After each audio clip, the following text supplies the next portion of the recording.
Hello, everybody. Welcome to Strong Style Stories. I am Joel. I was saying I'm bringing the strong style. Oh, I'm supposed to give you an introduction, Kevin. How am I going to fake? How am I going to fake name drop you? Nobody's done fake better than you. I wanted to shout kawaii because I saw you and you were so cute. Go. Married man, son. Do not bat for that team. Now, my co-host. The great news is, when talking about New Japan Pro Wrestling, he is always in character. He's never out of character. Take that, Yota Tsuji and Fightful Select. This is Kevin Kelly, the voice of New Japan Pro Wrestling. Sorry, Walker Stewart, but you've got some years to pull in. Kevin, how are you? I am well. I was the voice of New Japan Pro Wrestling from 2015 until 2023, and it was an 8 glorious year period of my life. And this podcast will, of course, go back in time and allow us to relive some of the awesome events that took place during that time period, as well as share my experiences of what it was like being a foreigner, living in Japan for the better part of those 8 years, and what the cultural changes were, what the societal changes were during that time. Again, we lived through COVID together, and what the past of New Japan looked like and what the future of New Japan is going to look like, because I saw all the new top guys when they were just babies, when they were young lions, and I'm going through my photos and I'm like, oh my God, there's Shota Umino as a young lion. There's, and I miss some faces. There's nothing jarring than seeing Jay White without that beard. Oh my gosh, yes. What a baby face. Yeah. 12-year-old Jay White. Looking very, very young. But the other thing is, you go back even further. So you went back. So let me get this right. You used Kushida. You borrowed his DeLorean. You went back in time and called some old G1 matches. The issue was Taguchi was addressed as Doc Brown at this time. So you had to sit in the middle seat, sitting on the flux capacitor. But effectively, you went back in time to call this action. That's the technology that Japan have now, right? We even were able to sail back into the 70s and call some of that footage, which all exists on New Japan World. Now, I understand that Professor Doc Brown took Walker Stewart on some trips as well. So there's quite a bit of English commentary now on some of the older New Japan Pro Wrestling footage on njpwworld.com. And again, it's such a value now, Joel, with the financial difficulties that the nation of Japan is in, with the depreciation of the yen being what it is. It used to almost be a 1-for-1. 100 yen equaled $1. Just move the decimal point 2 places. Now it's like 2/3. So you spend 999 yen a month, and it's like spending $7 a month to have a window into the best pro wrestling, some would say, in the past 50 years. And, but this is how long I was a New Japan Pro Wrestling, NJPW World subscriber. It was about £3.50 for me a month. Then Brexit happened, and then it doubled. And I said, there were some people about. I was like, my New Japan World subscription doubled, and they were like, yeah, but it's shipping and taxes. Japan. I was like, no, nothing's being shipped. It's an over-the-top service, and they were like. Some people that were very much pro-Brexiteers were very keen to tell me how wrong I was. I was like, no, it's just a fact. It's like, yen, you could say the yen's got better. I would have to believe you. I don't know. Sure. But beautiful, by the way, beautiful day today in Sudabashi. It's glorious because there is a wonderful podcast meetup that I just noticed that we weren't invited to, Kevin. Okay, so because we're new. It's the hub. And I will tell you exactly where the hub is. So if you look behind your head over your left shoulder, and you'll see that roller coaster, right? Yep, looks good. Okay. So if you go to the down part of the roller coaster, and then you go down a flight of stairs, you will walk directly into the hub. It is a fun meetup spot and a common place. Literally right here. So I'm tickling Joel from the J-Cast. No. Joel that's the Starbucks. Oh, so I'm move Starbucks. No, you got to move to your right, off camera. Sorry, your left, your other right. So it's off camera. Oh, there you are. Now you're tickling him. Diggly. Hello, Joel from the J-Cast. Lovely to tickle you. So cool. hello now to we everybody know where he is. Yeah, hello to everybody that's there, and hello. And again, people will be watching these and listening to these over time. So of course, the glorious time of year that we're recording this is on the eve of Wrestle Kingdom and Wrestle Kingdom 20 for all you counters out there, you numerologists. But and we know that this is Hiroshi Tanahashi's last Wrestle Kingdom. This is his last match. And January 4th, 2026, we'll launch the new year for New Japan Pro Wrestling. We'll see where the new year goes. But Joel, this week, we're going to take a look back at Wrestle Kingdom from 10 years ago. Yeah, which was the most important. Take Wrestle Kingdom 20, divide it by 2, that's Wrestle Kingdom 10. Right. Which, in my opinion, was the most important Wrestle Kingdom for what we were about to see for the next 3 years. Bingo. Absolutely. There are finishes, there are results, there are news, there's meetings that were happening during this period of time that led up to the roster changes that brought us to where we are today. So by talking about this Wrestle Kingdom, it is much more than just the results of the matches, but there is a lot of behind-the-scenes intrigue that's going on.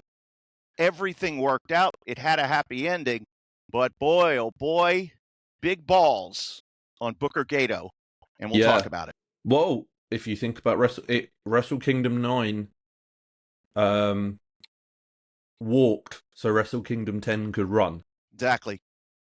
Because 9 was the first English commentary, albeit on pay-per-view, through Jeff Jarrett's promotion, where that show was absolute chaos in the most loveliest way. And many people would say that Wrestle Kingdom 10 is one of the best Wrestle Kingdoms ever.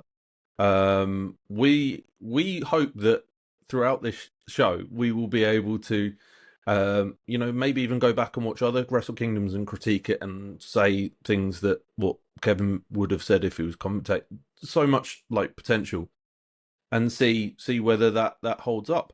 But what I've done is I've made notes. Now they're not as thorough and lovely as your notes that we need a place to share. So anyone's got any ideas how to a good way of sharing some commentary notes, I think that would be lovely. I think probably just the simplest way would be to add them to the description on YouTube.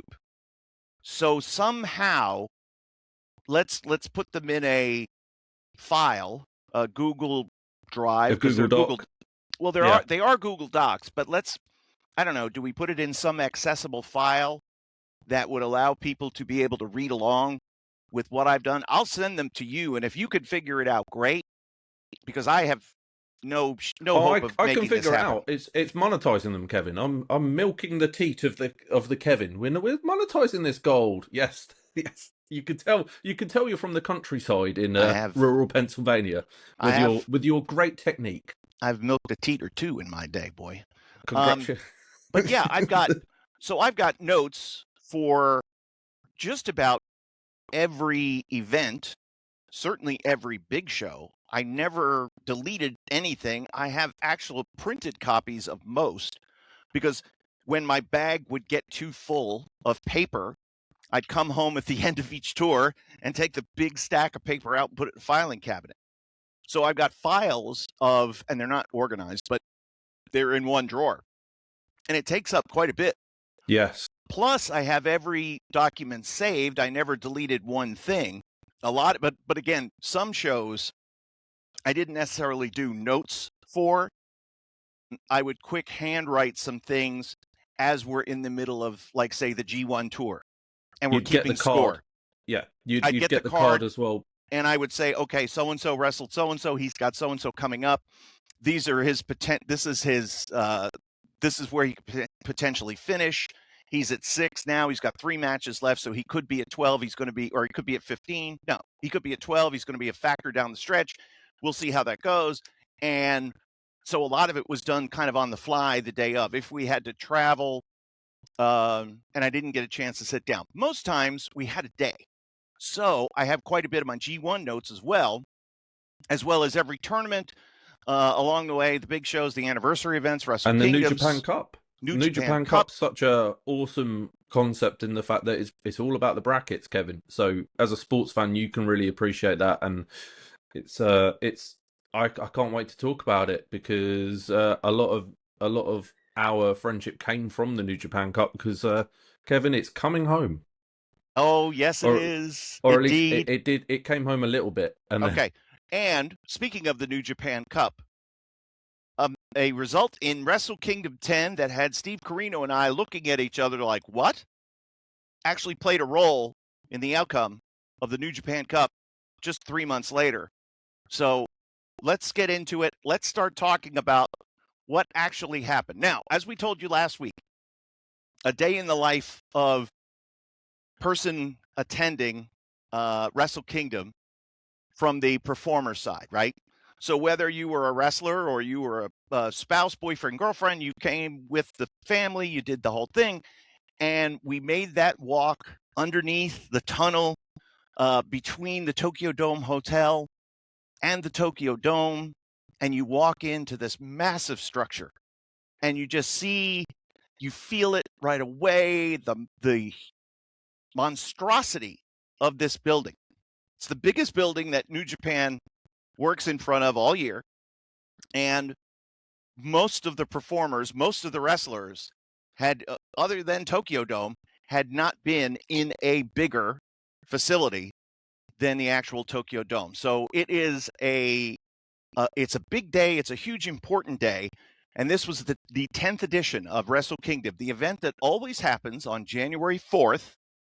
And after some austerity measures from the company that bought it from Inoki, they cut back the schedule because the shows weren't drawing. And it's the only Tokyo Dome event of the year. They used to run 4 a year. Yeah, and you can see about it in Eggshells, the right. Chris Charlton book, because beautiful. It is a beautiful coffee table book, and I've obviously used it because I'm able to go to, Wrestle Kingdom 10, but it documents everything. And who knew? There's a little quote here: "Taught me everything I need to know about New Japan pro wrestling history and more. Kevin Kelly, lead announcer, New Japan World." So even they got a quote from you. Yeah. So yeah, it's a great book. Highly recommend it. It is available on Amazon. Eggshells, along with Lion's Pride, if you'd like to order that as well. They are great accompaniments to this podcast. They're great accompaniments to your enjoyment of the action that is all on njpwworld.com.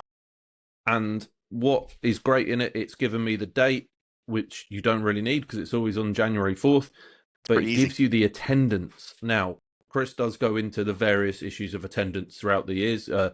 If you believe it, a sellout in the Tokyo Dome in its peak was like 80,000. Now we're told it's a little less than that, Kevin. But the reason is they were a lot smaller back then, Kevin. People have grown. But let's look at it this way. Fire code has changed over the years, right? And they don't let as many people in as they used to. They used to fill that building. As many people as wanted to buy tickets, they could sell them a ticket. And they just kept adding chairs. And they just kept adding and adding and adding. Well, now, because of, evacuation routes and all sorts of things that they keep in mind for these types of events, the overall attendance is going to be smaller because there are fewer seats on the floor. Now, the seating arrangement in the stands has not changed. But the floor is not as populated as it once was.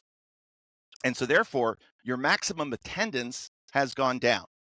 Not only did they, maybe, Joel, fudge the numbers back in the day, but they also may have fudged quite a bit, and you'll see this, how much paper was there? Meaning, how many tickets did they give away versus how many tickets were sold? Another change that has happened, and I'm not sure when this did happen, but now the number that is reported is the actual number of tickets that are sold. Now, that may have to do with accounting purposes. That may have to do with regulations in terms of, if they're saying there's 70,000 people in here, where was the fire marshal? Where were the fire codes? that may be one reason that they do it. Either way, we know that in the entire time that I was there, starting with this Wrestle Kingdom, all the attendance numbers were legitimate. So when you hear a paid attendance of, you know that that includes some paper, because they do allow, there's comps that are out there, of course, great sponsors and what have you. And it's a legit in terms of how many tickets are sold to the event. So, for example, with Wrestle Kingdom 20 being labeled a sellout, we will hear the actual number of tickets sold at the end of the event, and it's going to be a very, very big number. Yes, and the other thing about that is, I think Kidani's accountant may be linked. If we do a callback to why did Okada leave and Kidani being the reason, when he had the accountant in charge, I could imagine he probably said, no, they could tax us on this or something like that. And exactly, that's why. Hey, when you need honesty, you need an accountant, and when you need lying, you need a good accountant. And again, it's kind of the opposite of what would happen here in the United States during the territory days. For that very reason, because of state athletic commissions taxing the promotion on the number of tickets sold, they would deflate the number. So if you had a sellout of, say, 5,000, you would report to the commission that there were 4,000 people in the building, and therefore you pay less on taxes. So a lot of the numbers, when you think about it in the territory days, wow, they did really good business, but these buildings weren't quite that big. No, the numbers were higher. Now, every once in a while, the promoter would bite the bullet and say, no, this was our actual attendance because the number was so big. Like, for example, 11,400 is the approximate. I'm not sure of the exact number, but that's the approximate number of a sellout in the Mid-South Coliseum in Memphis. So when you would hear that 11,000 number, you knew that it was a slap dab sellout, no seats available. That was exactly what they reported. Were there more people in the building? Perhaps, but that was the maximum number of tickets that could be sold. They did not necessarily deflate in Memphis because they were making so much money, it didn't really matter. Yeah, I mean, it's supply and demand as well. You don't want to say 4,000 people came, 5,000 capacity.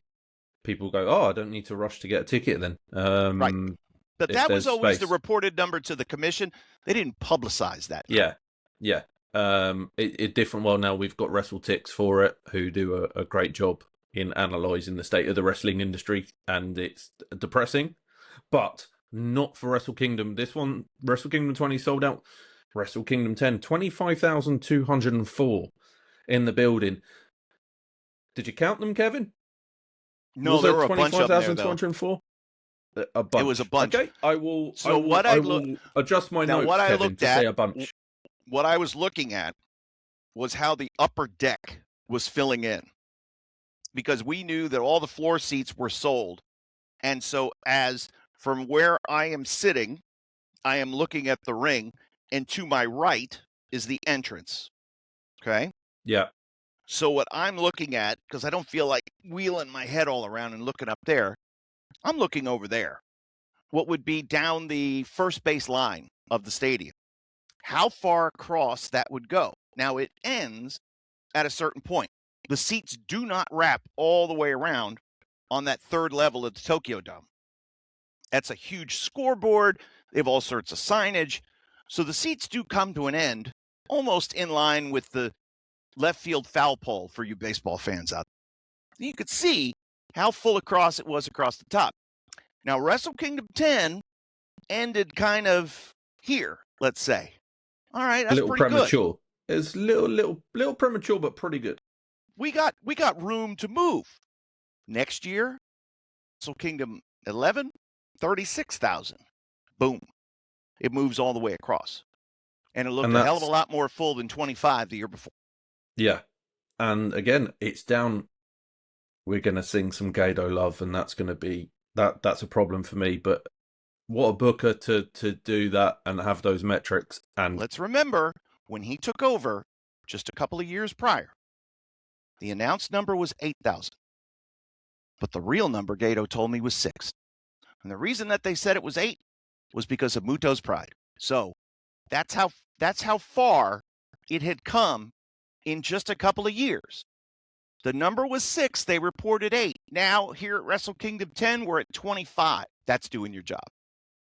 And that's with Muto, who's obviously one of the greatest, but it didn't help himself sometimes in the drawing department, and maybe took wrestling a little too seriously, potentially. I'd never met the guy. His ego is massive. That's what we're talking about.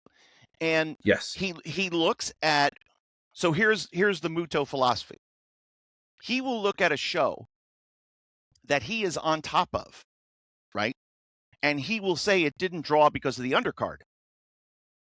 So therefore, you need to listen to me and have more of my guys in. You're on top, pal. You're the one that's selling the tickets. You're the main event. You're the main guy. You're the historical figure on this show. Now, it's everybody else's problem. But if there's a big crowd, then it's him. He takes credit for it, and that's the reason why I need to continue to be on top. Having the cake and eating it, for sure. But the good thing for Noah is they are now recovering because they've booked Carl Anderson and Doc Gallows, and it is drawing the money. So, Machine Gun Kurt, Doc Gallows, hey, give them hell. Oh, the G1, the 2012 G1 finalist, Carl Anderson, Bright Lights, yes. Machine Gun, he knows what it's all about. Oh, and so does the Big LG. So these guys are going, they're over there now, right? And they're showing everybody this is what you need to do in order to draw money, in order to create interest. You couldn't, if you flipped across social media somewhere in the week prior to the January 1st Budokan show for Pro Wrestling Noah, you couldn't escape a post from Carl, from the Good Brothers. You couldn't escape a post from the Big LG. They're doing videos. They're walking around Japan, things that we've done 1,000 times. And it's new to you. It's new to the audience that they're capturing now. And this is how you build it. When they were there, well, when Carl Anderson was there, it was starting on the come up. And we look at the Google Analytics and the numbers starting to rise.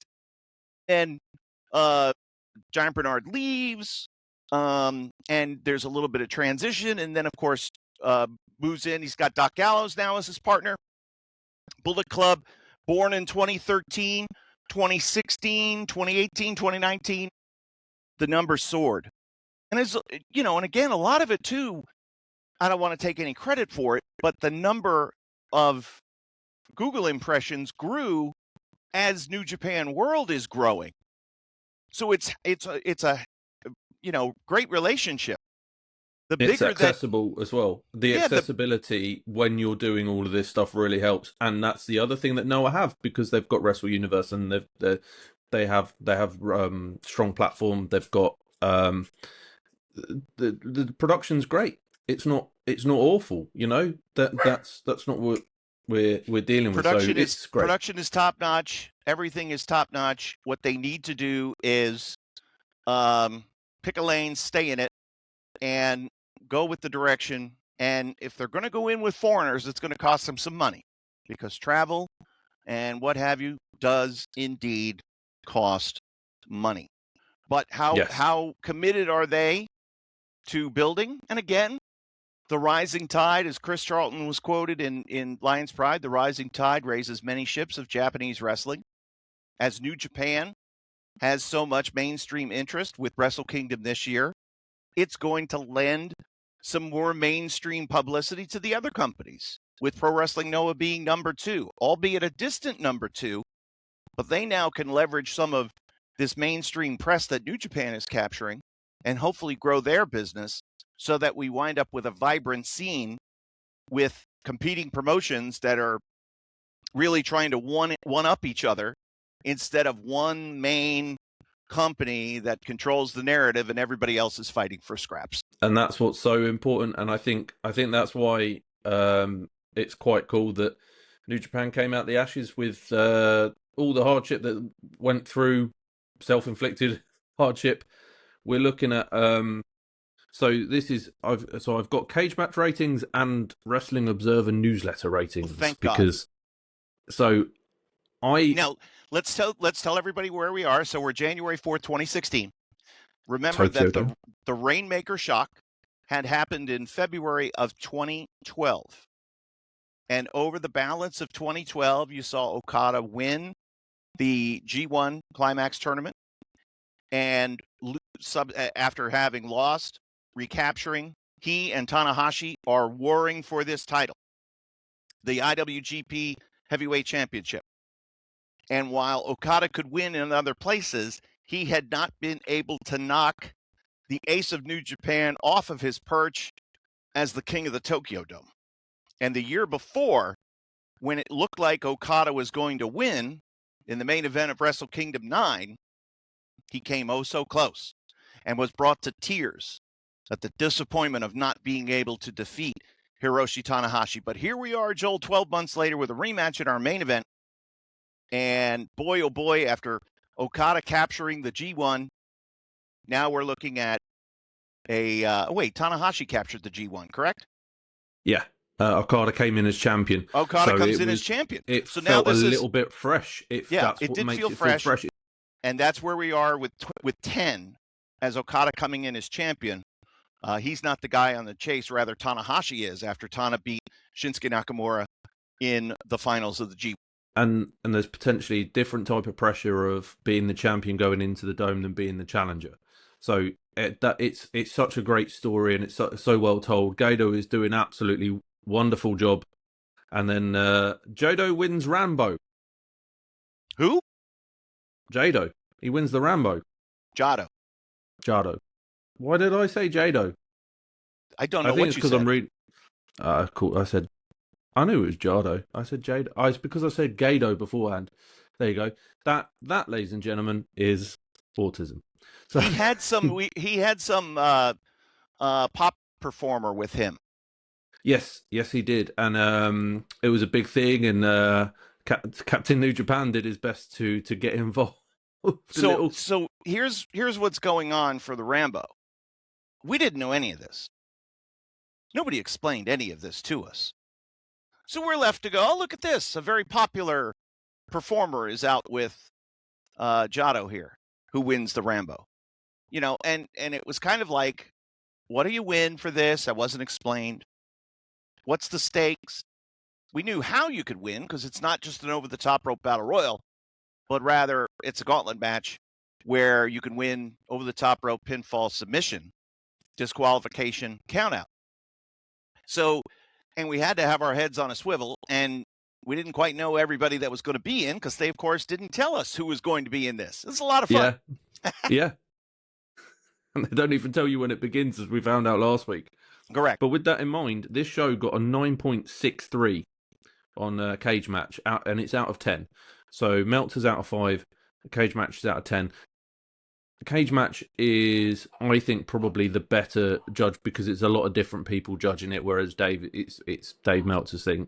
I'll be honest with you, if you've got a 9.63 score there, it's excellent, but it isn't the highest rating for Wrestle Kingdom. So, is it the best? Cage Match says it's very good, but there is maybe one more, maybe even two that could challenge it, and we'll catch that. So, like I said, right from the beginning, Joel, the Wrestle Kingdom 10 wasn't so much about the in-ring result, but the true history and the impact of Wrestle Kingdom 10 is what was going on behind the scenes and how things that were happening affected the results of the matches and also where we were going forward that turned into the best business that New Japan had seen in, 25 years? Yeah. And Jado is kind of booking at this point as well. And a little bit, but he wins the Rambo, so man, tick that onto his list. And do you know what? Cheers to that. I am opening a can. Listen to that audio. That's some top quality ASMR there. But to celebrate this next match, because I enjoyed the hell out of this. It was a tough work. It was a tough work day for you. IWGP Junior Tag Team 4-Way, the Young Bucks, those good Christian boys, Red Dragon, Roppongi Vice. I don't know anything about Roppongi, but you told me that you know everything about Roppongi. You said that you frequent there often and you know everything that there is to know about Roppongi. Let's remember that Roppongi changed quite a bit. See, Roppongi used to be where all the filth and degradation would happen, right? Where the rules of polite society were out the window and people would resort to their more baser instincts in Roppongi. And that's when they moved you to Tokyo Dome Hotel. I'm staying over there. Yeah. Now, a lot of the boys, of course, would go to Roppongi and they would come back the next day looking much worse for wear. But it wasn't quite as down in the gutter as it had been. They were in the process of sort of cleaning it up. So if you wanted to buy drugs in Japan, it's very hard to come by. You could find there were still Nigerians that were out front of the clubs that you could at least start a conversation with, and they might lead you to the guy who knew the guy who could get you said weed. But again, that was a little fewer and further between than it used to be. Speaking of weed, Matt Sydal, Ricochet. We'll talk about that. We'll talk about that in a future episode.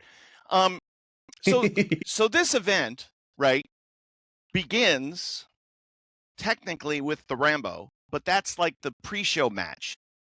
The first event of Wrestle Kingdom 10 is the Junior Tag 4-Way. And with me still being heavily involved in Ring of Honor at this point, this match had a real Ring of Honor flair. And it was actually going to affect how we were going to book Ring of Honor going forward, because we did see all the teams, pretty much all the teams involved. And Bucks win. And Bucks winning, they are Ring of Honor. They are contractually part of Ring of Honor. They are big business, but again, getting there. Wrestling Observer rated this 3 3/4 stars.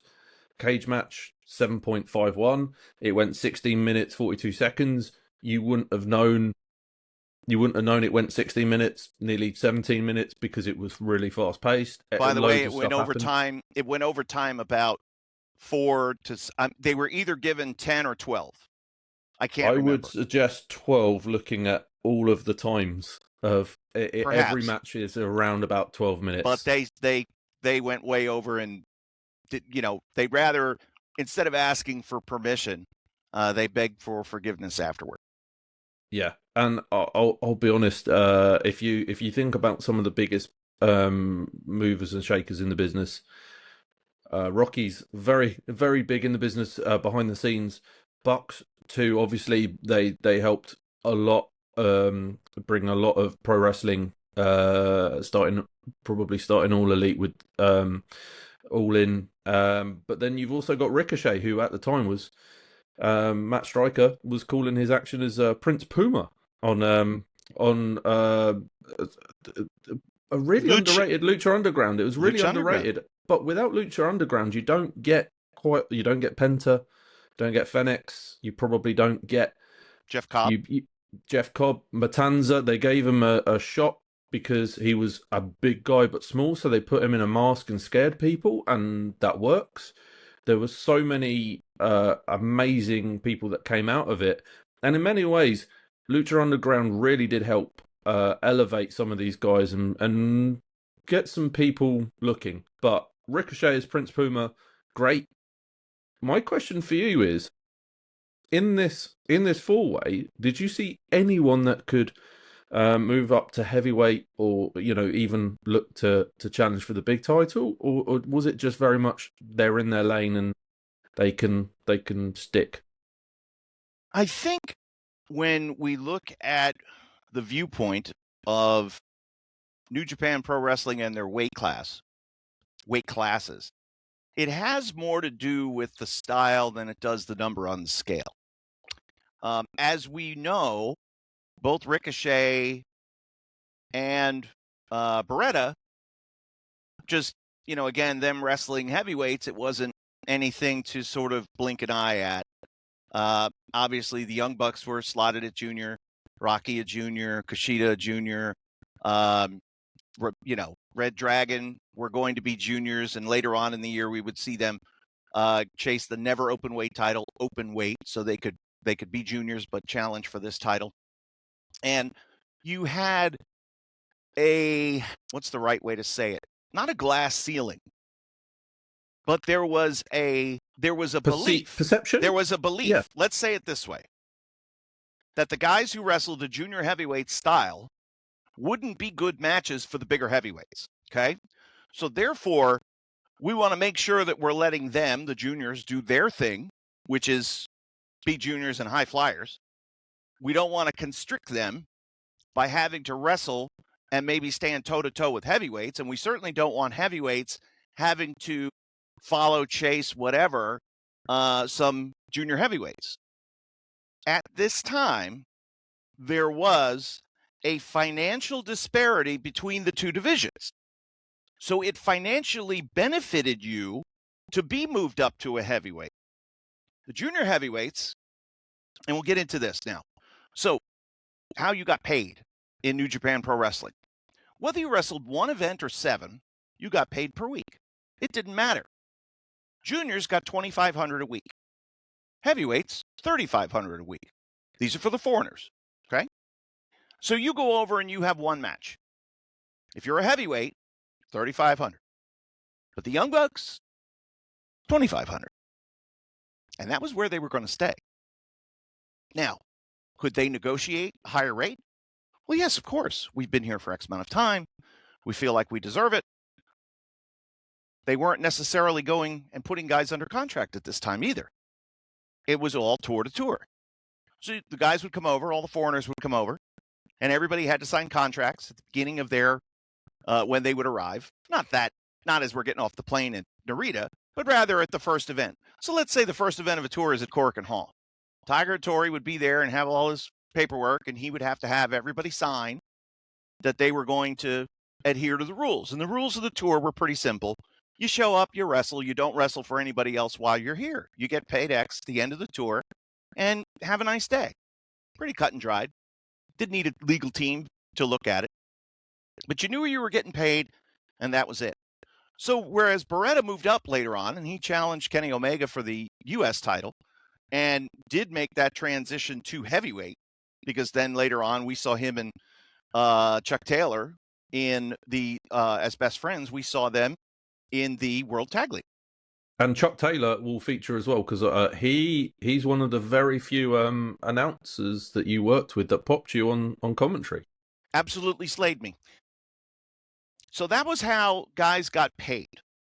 Now me, being an announcer, I was offered and accepted. What did I get? 3. I got $3,000 for the first show. Later on, after doing it for 2016, and then we moved to 2017, I asked for a raise to $3,500. That's what I was paid per week on, not Tours.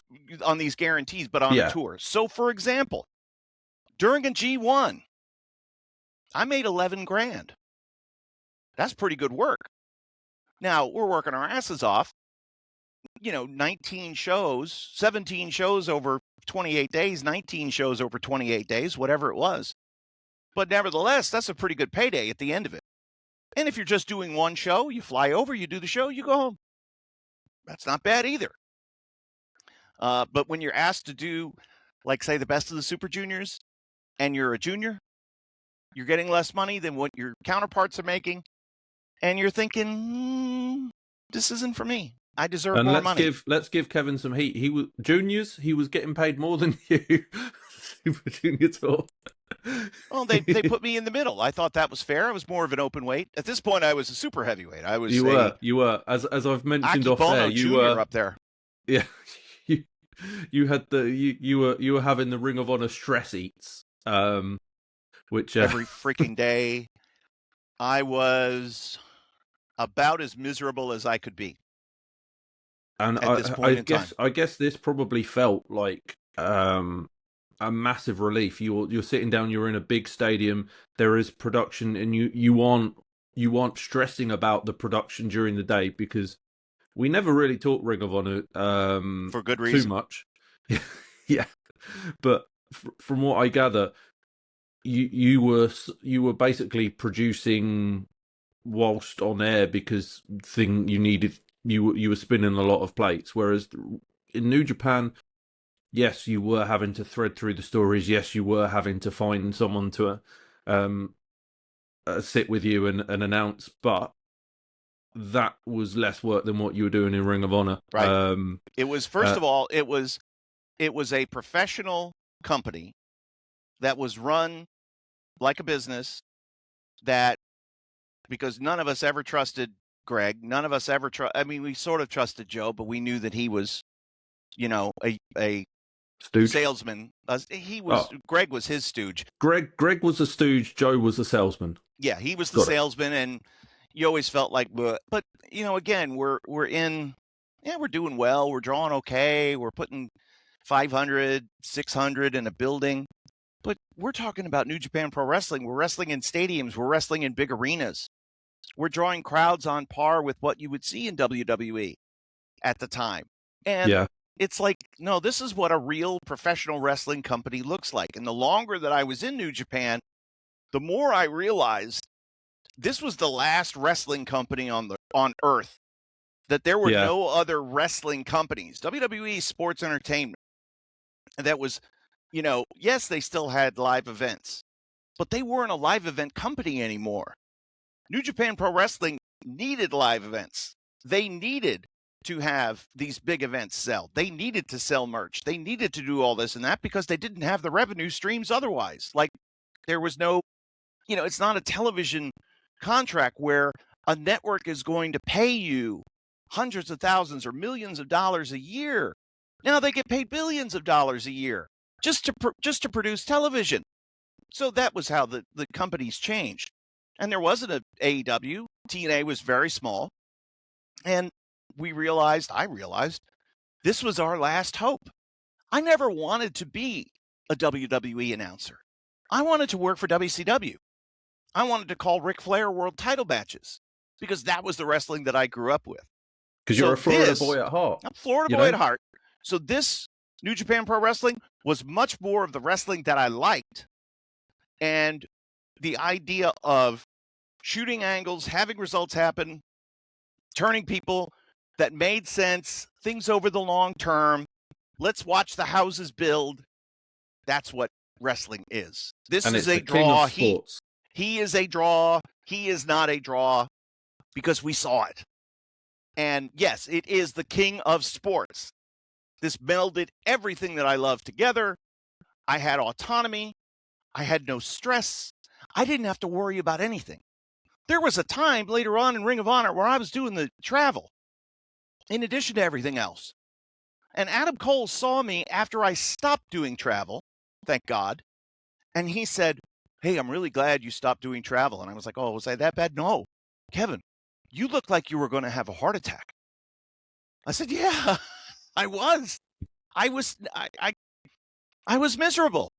Yeah. I didn't have any of these worries in New Japan. It was glorious. And it meant that you were getting, I don't want to disrespect your work in Ring of Honor, but you were getting your best work done in this 8-year period because of that. That's why you were treated like a talent rather than staff. And I was not staff at all. I had no responsibilities outside of showing up, wearing a suit, sitting down, calling the show. And that's why promoting afterwards as well. People thought that was your job. I think you felt that it was your job, but it wasn't written into your contract. That's not something, you would do the J-Cast preview for Wrestle Kingdom. You would do interviews with loads of different... You did that because you knew it was good for the business rather than it was a request. You needed to do it. You needed to go through the office to... No, you did it to promote. And I think that definitely helped grow we knew, New Japan we knew well. that New Japan World was our saving grace in all of this, because if New Japan World tanks and there is no audience, if there is no interest, then they are not going to pay to bring English commentary over. They'll just have the Japanese feed on World, and people will subscribe and watch it the way that they had watched New Japan Wrestling since, the days of tape trading. It wasn't a need, but it became a benefit when the audience was growing. And we could see where the audience was growing from. They're growing from the Western countries. And people were, hey, listen, I used to just, tape trader guy from back in the day. And at first, when you started, Kevin, I just still listened to the Japanese commentary, but after a while switched over, and now you're all I listen to because I get the context of what's happening as opposed to the Japanese announcers where I don't understand the language, but I love the sound of it because it sounds like New Japan that I liked when I was growing up and I was tape trading, but you add benefit to the show. That was what our goal was. Let's add benefit to it. Wrestle Kingdom 10, Joel, was a bit of a struggle for commentary to add some context to things because of the lineup of announcers that we worked with. Our first show at King of Pro Wrestling, I didn't know what I needed to know, and I wasn't as good as I became. I wasn't any good at all at calling New Japan Pro Wrestling, but I was starting to learn. So it was me and Matt Stryker again, but we had a third, as we'll talk. Yeah. Here's a quote that I text you because that is a sigh, ladies and gentlemen. I'm feeling sympathy for Kevin Kelly. There you go. Mark that down. Mark that down. Put that down in the books. We've only just started 2026 and already Kevin's got a little. He's got the. Now let's remember, I have no stress, Joel. I don't have to worry about anything. I just show up and announce the show. But yes, Yoshi, have you ever been to a super kick party? Yes, I enjoy. That's it. That is it. That's your analyst, ladies and gentlemen. New Japan Pro Wrestling. The first big match. It's got the stars in it from an English audience that are recognised. Matt Stryker constantly feeding in Yoshi Tatsu. Mm-hmm. Matt, feedback after the fourth one, probably just let it be. But have you ever been to a super kick party? Yes, I enjoy. I just imagine Yoshi Tatsu with like one of the red cups that you have in like a. He's just having a drink and then suddenly, boom, kick, done. All right. So, yes, the 3-man booth for Wrestle Kingdom 10 on the English side was yours truly, Matt Stryker, getting back together from King of Pro Wrestling. And he was a very well-versed announcer, had a great background with WWE. Matt and I had known each other from his wrestling days, going way, way back. And so here we were, 15 years later after our first meeting, getting a chance to call an event at Tokyo Dome. And it was just like, man, this is so freaking cool. And we were told the day before that Yoshi Tatsu is going to work with us. Now, I can't remember. I think Hattori told me earlier, right, that Yoshi Tatsu was going to do commentary with us. Yoshi Tatsu was a wrestler. For those of you who don't know, he grew up through the dojo system. We'll talk more at some other point. Joel, I'll have to get into, and it's related to Shibata, his love-hate relationship with Yoshi Tatsu. I love Shibata even more. I'll talk about it probably when we talk about World Tag League, where Yoshi Tatsu teamed with Billy Gunn. Put a pin in that for now. Yeah, that's a fever dream, by the way. Yeah, that happened. It did happen. Okay, not the Mandela effect. It did happen.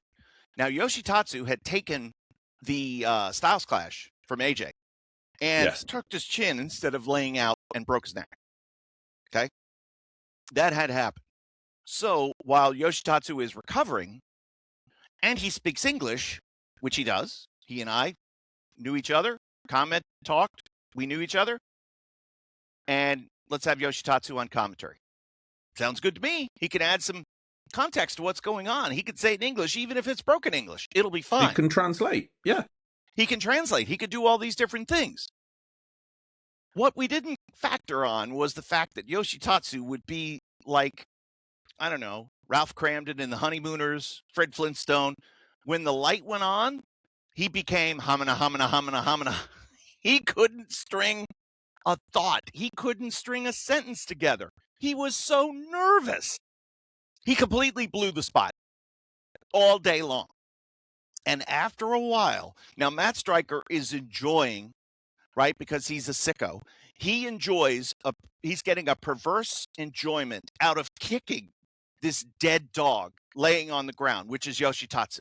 and continuing to ask him questions, knowing that he's not going to have an answer. And I eventually just took my headset off and went to Matt, and he took his headset off, and I said, will you please stop asking him questions? I can't take it anymore. No mas, no mas. And he's like evil laughing because he's getting a sick enjoyment out of this. It was so bad, it was hysterical, but it was some of the worst commentary you'll ever hear. It was rotten. And it was the next to last show that we had to deal with him, because then we did Dash, and then that was it for old YT. Back to the roster. So we've on to the next match, which is the Never Six-Man. So the inaugural, the prestigious. So we're dealing with the Bullet Club faction of Farley, Tamatonga, and Yujiro Takahashi, who had a non-Peter lady, a lovely lady, a lady of the night, you would assume, because he is the Tokyo Pimp. Yes. And that is his name. Don't defund us, YouTube. We're just quoting. That's what he was called. Is. Put it on a t-shirt and everything. I don't know what he did outside of Tokyo when he went to Sendai. Was he on holiday? Did he not become a pimp? No. The Tokyo Pimp. There were franchises all across the country. Wonderful. When you start a big business, you know what I mean? You want to expand. And yet you don't change the name. I mean, it's McDonald's in every city across the world. Same thing with Tokyo Pimps. When you open a business like that and you move to Sendai, when you move out to Okinawa, when you go up to Aomori, Nagoya, wherever you are, Fukuoka, Kobe, it's going to be Tokyo Pimps. Everybody knows the name. Everybody in Bullet Club, by the way, had a job. I don't know if you realize this. You know, of course, Machine Gun was there, and then you had, what was Tama? Tama was the Young Gun? I forget what he was. Yeah, I think so. Kenny was the cleaner. Fale was, what was he? The boss? Bad Luck. He was the boss. He was Bad Luck Fale. He was the boss. Everybody kind of had a job. And it was sort of like, rogues gallery, if you will, underhanded, nefarious characters that if, a crime would happen and the police commissioner would say, all right, boys, round up the usual suspects. Bullet Club would walk in. It's like a fantasy league. You need like the secretary that handles like the admin, and you need the treasurer that handles the money and the winnings, and then you need the pimp that handles the women. Exactly. Somebody had to provide the party favors, and that was Yujiro Takahashi. So this was a brand new championship, Joel, that was being introduced, and we had a lot of conjecture about what this was going to look like, how this was going to be. But think about the matchups. It's an open weight 6-man championship. So that meant you could have juniors and heavies teaming together and competing against one another. It was going to lead to some new, fresh matchups. Very, very interesting for the audience. Faction warfare was the idea that, you had the trios, which is why I'm... So you had a Bullet Club team that was established after Yujiro returned to New Japan under the cover of darkness and helped AJ Styles defeat Okada to steal away the IWGP Heavyweight Championship on behalf of Bullet Club. And, of course, he would have been the newest member. He was the only Japanese member, but refused to speak Japanese.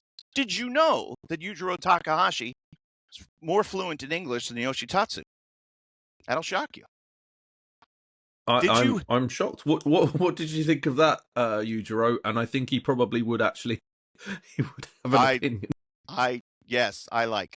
What? I like very much his Peter sit on. How did Yujiro learn English? Is the next question. Do you know that? Do you know the answer? Don't tell me the answer. Do you know the answer? I don't actually. So Yujiro Takahashi, and this is 100% truth, learned English by watching episodes of Friends. That is the most. Do you know what? That's the most wholesome thing you've said about the Tokyo Pimp. Think about that. The Tokyo Pimp learned English by watching Friends. Yes, Rachel and Ross. He's a Chandler guy, isn't he? He's a Chandler. He's definitely a Chandler. No doubt about it. Nobody's a Ross. Clip that, internet. Yeah. Yujiro Takahashi. Chandler. Only the best references here at Strong Style Stories. There you go. So there's your Bullet Club. A strong team. Bullet Club team. They are affiliated. They're really good, and they were up against a very, very strong Chaos team that are well established. Wait a minute. They were not well established. Well established Chaos team. How? Toriano, yes. Yeah. Well established. Who were the other two? My notes. I can't read my notes. My monitor's gone out. I can't read my notes. I mean, okay. It was the Briscoes, but wherever the Briscoes went, chaos followed. That is true. They were the embodiment of chaos. Yes, Mark and Jay Briscoe were the tag partners of Toriano, representing chaos. So that led to, of course, in New Japan, that led to some interesting matchups when we would go along, as time progressed and the New Japan stars would come over for Ring of Honor shows. It was like, oh, this is an all chaos battle, for example. Or sometimes, when Chaos and Bullet Club clash, you've got real fireworks. So with the Young Bucks against the Briscoes, it just led to more talking points. And I don't think there was a lot of thought behind this. It was just one of those things that we want the Briscoes on the tour. We want them to get a payday at the Tokyo Dome. Let's also remember this, that with New Japan Pro Wrestling having a big house, a good house, and an increased budget for Tokyo Dome events, the office gave more money to the booking committee, to the bookers, to be able to bring wrestlers in. You see? So, yes, growth is important for the overall bottom line, but growth also gave the company the financial means to bring more stars in. Now, were the Briscoes established? Did the Japanese fans know who they were? They had competed in some Noah shows. They did some Noah tours or Noah events back in the day. But for the most part, no. What this was a thank you. Yeah. What this was we like you, we want to use you more, and we can afford to pay you for a Tokyo Dome show because we've got a big house and we can do it. Isn't that great? It is great. And the fact is, they won it. They brought it home to Chaos. And they went in and partied. And 5.29 cage match rating. It went 11 minutes, 34 seconds. And it happened. It did. It did. When you've got a 6-man... What do you think about this match, Yoshi? I like very much. So, when I've got more to talk about, I'm not necessarily worrying about Yoshi Tatsu at this point. This is a very strong international flavor match. There may have been one Bullet Club question. After all, Yoshi Tatsu had proclaimed himself to be the Bullet Club Hunter. Yeah. And he was going after the Hunter. He did take the Hunter bit very seriously. I hoped he would go the Delirious route, but unfortunately he went the Paul Levesque route, where he dyed his hair blonde and he came out in the trunks and did the spine buster and pedigree.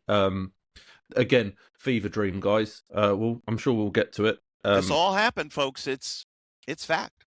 So middle of the card. We're now in the middle of the card, Kevin. So feels like we should have a Ring of Honor World Title match. Yeah, of course. Why not? 3.25 stars from Meltzer. Let's start with the matchup first before you're given the star rating. No. You build it in. You say, look, all right. These are the. You give the star rating before you give the stars. I don't think 3.25 is a very spectacular score. Well, I don't want people to think that this is not a good match, because it was a good match. It was a good match. Well, the 3-star Jay Lethal going in as champion with Truth Martini. Very rare to see a wrestling manager. Did he get paid more than the juniors? I don't know what he got paid. Probably the same as a junior. He might have. I'm not sure. Yeah. But there was manager is very rare in New Japan Pro Wrestling. Yes. Okay. Very, very rare. So the audience didn't quite know what to think. Truth Martini and his antics outside the ring. And the Book of Truth. The Book of Truth. Didn't know who these people were, but did their best as an audience of supporters to roll along with the punches of this one. Yes, but they knew Jay Lethal a little. Yes, but they knew the next person, who I believe is called Redacted. No, what's his name? You can say it. Michael Elgin. Michael Elgin, yeah. Elgin, of course, was a top contender for the Ring of Honor World Title, and a matchup against Jay Lethal for said title was going to be good. I think. And Elgin's sort of like the prototype of what you would consider a Western wrestler to come in as. He's got the big power base. He's got the big muscles. He's coming out with in the singlet. He had the gnarly mullet at one point, which unfortunately was gone. No, I think this was gone. Was it not? I think it was gone. Yeah, it was gone. He had won Survival of the Fittest, so this was going to be his title shot. And he fit in. He could have fit in very well, and I think we might talk about Elgin, because I think he very good at winding people up the wrong way. But Jay Lethal didn't. Let's remember, that he was known as Unbreakable, Michael Elgin. Yes, that's true. He had it. Yeah, he had it across. He had that really cool concept of he had it across his singlet, whereas everyone would have the stuff on their buttocks or across the front, whereas he had it as a stripe going down. That was really unique. He had the singlet look as well, and there was a beard about him, and he was like, I'm a power lifter. I'm going to lift you, and that was the story of the match. It was Jay Lethal, technical, a little bit faster, and everything, and Elgin trying to lift him and throw him places. Threw him all over the ring. It was exactly what the match needed to be. How much time did they have? 12? 12 minutes. They had 12. Dead on. And two professionals that. So in Ring of Honor, this match would have gone half an hour. Yes. And it would have had some peaks and valleys and some swerves and curves and some moments. A few more headlocks. There weren't really any holds in this. It was get to moving. Yeah. And again, with Truth being established in Ring of Honor, we could have done some different things in Ring of Honor to have him involved in various parts of the match. Of course, Truth Martini had thrown Elgin out of the House of Truth. Elgin left the House of Truth on his own accord. Of course, depends on your point of view, all based around Roderick Strong and jealousy and interpersonal difficulties between them. Eventually, Jay Lethal winds up turning heel, joins the House of Truth, becomes the world champion. Everything is happy and joyous in the world of the House of Truth. But, of course, they had to get past this Elgin challenge. So in Ring of Honor, it would have been a much different match. But here, with a 12-minute, this is the amount of time that we're giving you, it became a showcase. Let's get Elgin established. Let's get the power established. Let's have some moments from Jay Lethal doing his stuff. Let's get Truth in a little bit. And then we'll go home with a dirty finish as the heel slips over and keeps the world title. Book of Truth to Elgin, roll up. You knew it was going to happen. Very simple. Yeah. And what I liked about it was the fact that it was that showcase element. Now, the Ring of Honor title was showcased throughout. Adam Cole, Cody. There was so many levels to the Ring of Honor title that this is just the start, and I think it's important to highlight it. And it was a match. It happened. It did what it needed to do. One of the first episodes of this podcast that we did, Strong Style Stories, we talked about how the relationship was born between New Japan Pro Wrestling and Ring of Honor, right? Now, this was New Japan reaching out to Ring of Honor. We go to the meeting. We have the meeting. We set up the deal. Jokoff wanted nothing to do with this. He wanted nothing to do with this. But who was there? Of course, Jokoff, Greg, they were both there, sucking up. You know what I mean? So here we are now. I bet they got a better hotel room than the champion, Jay Lethal. No doubt about it. Jay got a room just like us. Guarantee you that Joe and Greg were somewhere across town in a suite. Each. Roppongi, probably. I think Gary Juster was there too. I'm not sure, but he did very little anyway, so I wouldn't have noticed. Do you know what? I didn't pay attention to. So the way that New Japan World works is it's in chapters now. So each match has its own chapter. So sometimes you don't necessarily get the announcing, or you miss the announcing, or it was a bit screwy. So maybe he announced it. I can't remember, but yeah, I mean it was a match. My notes. Who cares? Elgin should have been.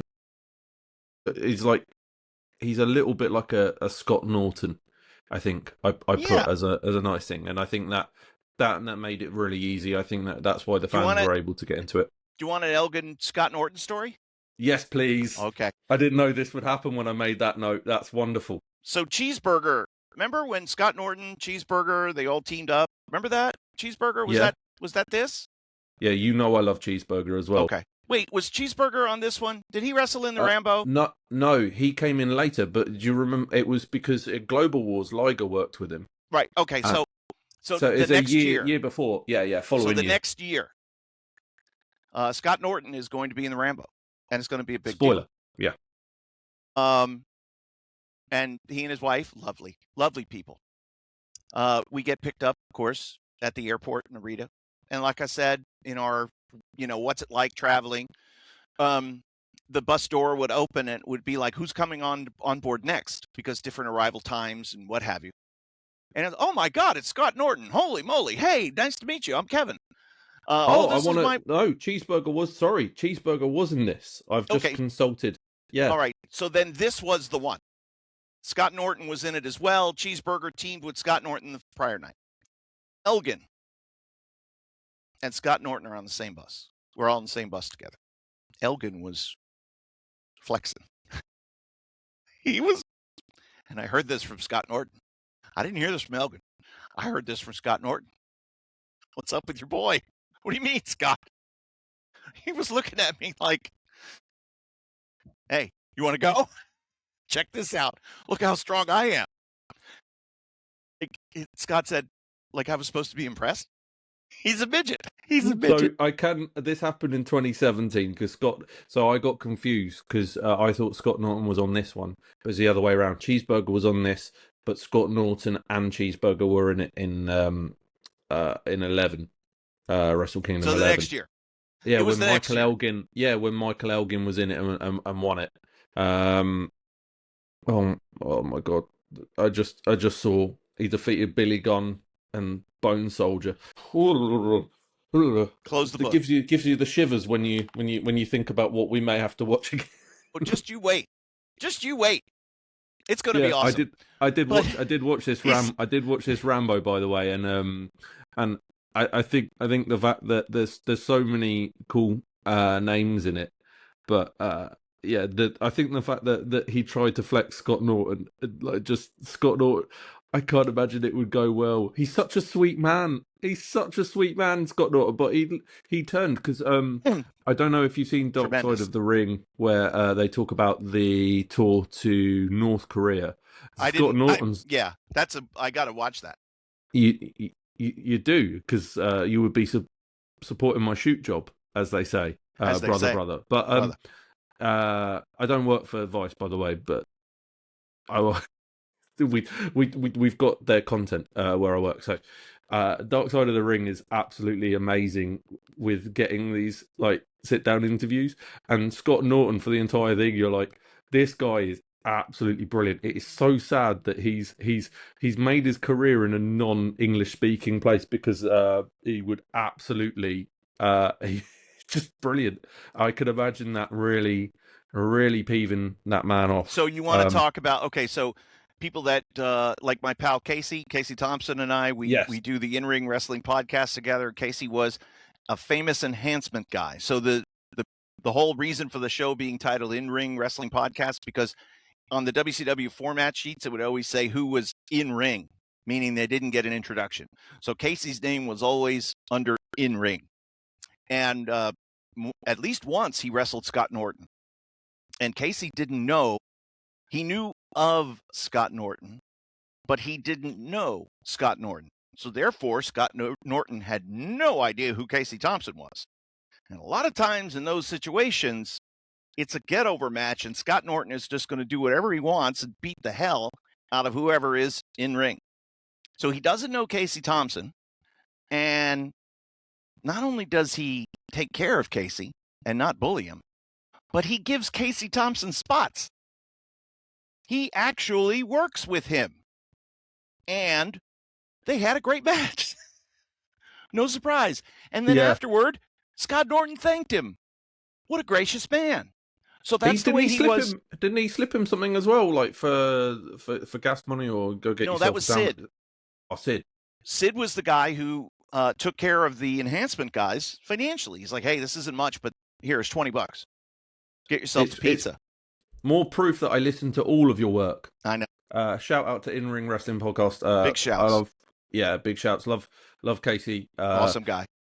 Yeah, his belt collection is something I won't show my wife because she may think I've got ideas, which I do. You have ideas because that belt collection he has is beautiful. But anyway, so Scott Norton, yes, the next year returns to New Japan Pro Wrestling and is faced with a flex down on the bus. I can't wait to talk a little bit of Scott Norton. I'll give you the whole. When we talk about Wrestle Kingdom 11, I'll give you the whole, like what was happening in the hotel and what the boys all thought of Scott Norton, and all positive. Trust me. Yeah, and I think the cheese, and probably we need to talk Cheeseburger because Cheeseburger was loved. Maybe when we talk Global Wars, because I think the rumor was Liger loved him. And there were a few others that really liked Cheeseburger because everybody loved him. And I tagged with another good friend of yours, Brutally Robert. Yeah, they were a great little underneath team. They did fantastic. Bob's Burgers. Were they they were Bob's Burgers. No, they weren't Bob's Burgers. But there was something like that. I swear. Something. But it was a good mix with those personalities around. And again, the relationship with New Japan Pro Wrestling and Ring of Honor was growing at this point. But the company of New Japan was doing so well that they brought the Ring of Honor boys over as a way to say thank you and put them in feature matches on their signature event of the year. That is a really great promotional partner. That's amazing. Yes. So, the junior title match. Now we are into what I would consider like the... Okay, we're shifting a gear here. This is where we turn the page, and now we're into the money matches. Yes. And for me as a commentator in New Japan Pro Wrestling, the undercard stuff would be a little bit of time for levity. If we're going to have a little bit of ha-ha, it's in this undercard business, especially like in that last match where you've got Toriano involved. You know what I mean? But when we move to this one, now it's serious time. And now we're going to start to call it much more serious. Because these matches are marquee. These are what drew the people, all leading up towards our main event. This is a match that nobody talks about, but is the most important match on this card. Go. Oh, you've set it up because that's my take. 4 stars from Wrestling Observer newsletter. It's got Kushida, who is the epitome of that New Japan junior heavyweight. There is no way he was ever going to get the push up, but he had a gimmick. He had the great Time Splitters gimmick with Alex Shelley. They were cool. He was really cool. He comes out with Doc Brown Taguchi. You are set. This is the guy. And then Kenny Omega in the juniors. So I was foreshadowing when I said in the early match, could you see any of these becoming a heavyweight? The next day, Kenny Omega. Wait. You got to tell the story in order. Yeah, okay. Yeah. Sorry. So Kenny and Kushida have a match at Wrestle Kingdom for the IWGP Junior Heavyweight Championship. What's the result? Kushida wins. Bucks are out with Kenny. Right. How did Kushida win? What was his finish? Do you remember? Tap. Was it? No. Nope. I didn't write the finish down for this. You know why? Because the finish is the most important part. This is a finish that nobody talks about. This is a match that nobody talks about, but it's the most important match that shaped the future of New Japan Pro Wrestling going forward. Kushida rolled him up. 1, 2, 3. Okay. What was the reason that they did a roll-up finish? And what was the original finish? Well, the original finish, Kushida was going to go over clean, beat him with his finish. Either tap out or whatever, but it would have been clear, defined, no nonsense. Kushida over strong. Okay? You get your hand raised in that sort of fashion in Tokyo Dome, it makes a statement. But instead, they did a roll-up finish because they didn't want Kenny Omega to look weak. Why? Because Kenny Omega was about to become the man in New Japan Pro Wrestling. Why? Well, that had to do with Shinsuke Nakamura and AJ Styles. And so, even more so with the Kenny Omega situation there. What my point was, Kenny Omega did what the Horseman did, got stronger with losing.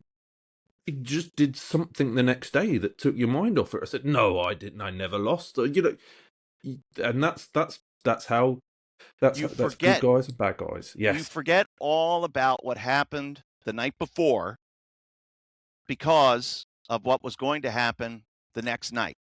Now, New Japan Pro Wrestling knew that Shinsuke Nakamura was leaving. He was not going to re-sign. He was going to go and take an offer with WWE. This had been long talked about. This was very discussed, both outside the company as well as inside the company. The company, of course, wanted Shinsuke to stick around. But they knew that Shinsuke was leaving. So, who was going to be the man that would take Shinsuke's place in that main event scene?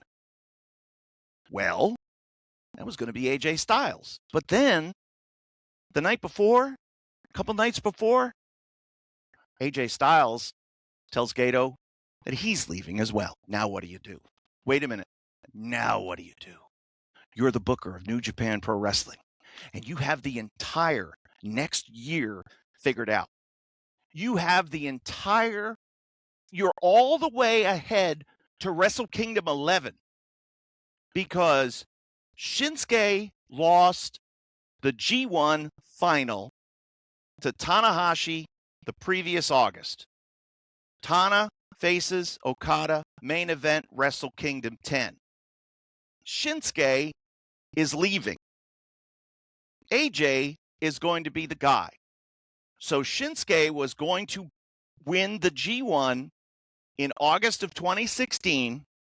When he says he's leaving, now Gedo goes, okay, AJ Styles over on Shinsuke in their match, and he will be the one to win the G1 Climax tournament in August of 16 and go into the main event against Okada. He already knew it. And he knew it, and I know this because he told me, because we ate dinner, and he told me the whole thing. And it was amazing. So now, AJ's going to leave. I've got the whole year booked. What are you doing to me? So what does Gedo do? Was it a Hail Mary pass? Was it a long thought of scenario? Neither was true. It was next man up. And what a bold next man up choice to move Kenny Omega to the heavyweight division and to have him be the one to win the G1 and go to Wrestle Kingdom and wrestle Okada. How about that? So there you go, guys. You were going to get Shinsuke Nakamura versus Okada, which would have been the pinnacle because it's Chaos Leader versus Chaos. You know, it would have been something very special. Shinsuke had done pretty much everything in that company. AJ, so he did a interview with Chris Van Vliet, and he said that they felt that it was a good time to leave as it's on its climb. It felt it's better to not overstay your welcome. And also a lot of money offered on the table from WWE. Yeah. Let's go 24 hours later to a little bit at dash at Cork. So AJ, it was hinted, rumored, we felt this was going on. They didn't make some big announcement, but we kind of knew. AJ and I have a conversation the next day up in the stands, Cork and Hall. And he says, Kevin, I need your advice. I'm really torn. I don't know what to do. And I said, like Harley Race, take the damn money. You got to take the money. He was torn. AJ did not want to leave. He loved New Japan. He loved how he was treated. He loved the matches. He loved everything about it. He was torn because of the money offer that WWE was giving him, and that New Japan was not in a financial position to equal. They were not. Yeah, it would have put him on a fairly elite level for the schedule that New Japan would have been running. It would have been. That's a lot of money to pay somebody who's going to be not on every tour. And someone who's already got their head turned as well. Correct. So might have them for a year, 2 years, however long that is for. Now, whether or not Gallows and Anderson stayed at this point, that was smaller, but they were linked. The three of them were together. So you had to have, as the one went, the other two were going to go. And I always felt like the other two were going to go, and they would have found some other people around AJ. But the idea that all this was going to cost them, in theory, was $1,000 more a week. Let's just say. Because if the juniors are paid $2,500 and heavyweights are paid $3,500, Kenny gets a bump in pay to move from junior to heavyweight. Okay? In one night. In one night. And I don't know what the actual numbers were. Because again, juniors got paid less than the heavyweights. And so when you move to the heavyweight division, you get a bump in pay. But that bump in pay was not going to equal the difference of having to pay AJ to stay one more year. Okay? So Gedo's very upset, not very upset, like angry, but very upset, like, oh, what am I going to do? And he immediately pivots to Kenny Omega. The most important decision that Gedo had to make was with the figurative gun to his head. And he had to make this decision quickly. So he changes the finish of a junior heavyweight title match. And I don't have my number one, Shinsuke. I don't have my number two, AJ. Who's going to be number three? Kenny freaking Omega. And I think maybe... In hindsight, Joel, before I let you speak, but in hindsight, that was the right decision times infinity. Yes. Because of what it meant for New Japan Pro Wrestling going forward. This wasn't dollars and cents. Yes, we're saving money by not re-signing AJ. Yes, Kenny already lives in Japan. We don't have to pay to fly him in. Yes, he could do every tour. He was already doing every tour. Now he's just going to be a heavyweight instead of a junior heavyweight. No, it didn't have, that wasn't the big thing. The big thing was the cultural shift that this decision caused, and where everything went from a booking perspective, from a financial perspective, because then we were able to get to Omega versus Jericho. We would have never been able to get there were it not for the decision of AJ Styles at the 11th hour to take WWE up on their offer and move back home. How about that? And I tell you what, to give Gedo even more props, if you looked up and down the roster and there's a match with Goto versus Naito, you would go, oh, I could slot that in. That's a story that I was planning on telling at some point. I'll just slot that. No, he didn't do that. Kenny Omega's the cleaner. Do you remember Wrestle Kingdom 9, JR not embracing this? The fact that he half shaved his arm, so he'd do the chainsaw across someone's face. That DDT Kenny Omega. That's Kenny. Overnight, boom, serious, best bout machine, pretty much instantly, and just went at it and completely changed his presentation. And 24 hours, that is a bold decision. We talk about Gedo with Okada. Perhaps this Omega at Dash is somewhat comparable. It's not a shock, but it at the same time it is. And that was 7.76 cage match rating, 12 minutes 48 seconds. Incredible piece of business. It is a great match. It is something I remember watching it and going, oh, and so important as you said. But yeah, I didn't remember the finish and the roll up. There you go. That's why you bring the stories and I just bring the strong style. So okay. So this has been, and I keep waiting for a debate partner on this. You know what I mean? And that's why I'm so happy we're doing this now. Because this has been rolling around in my head for years.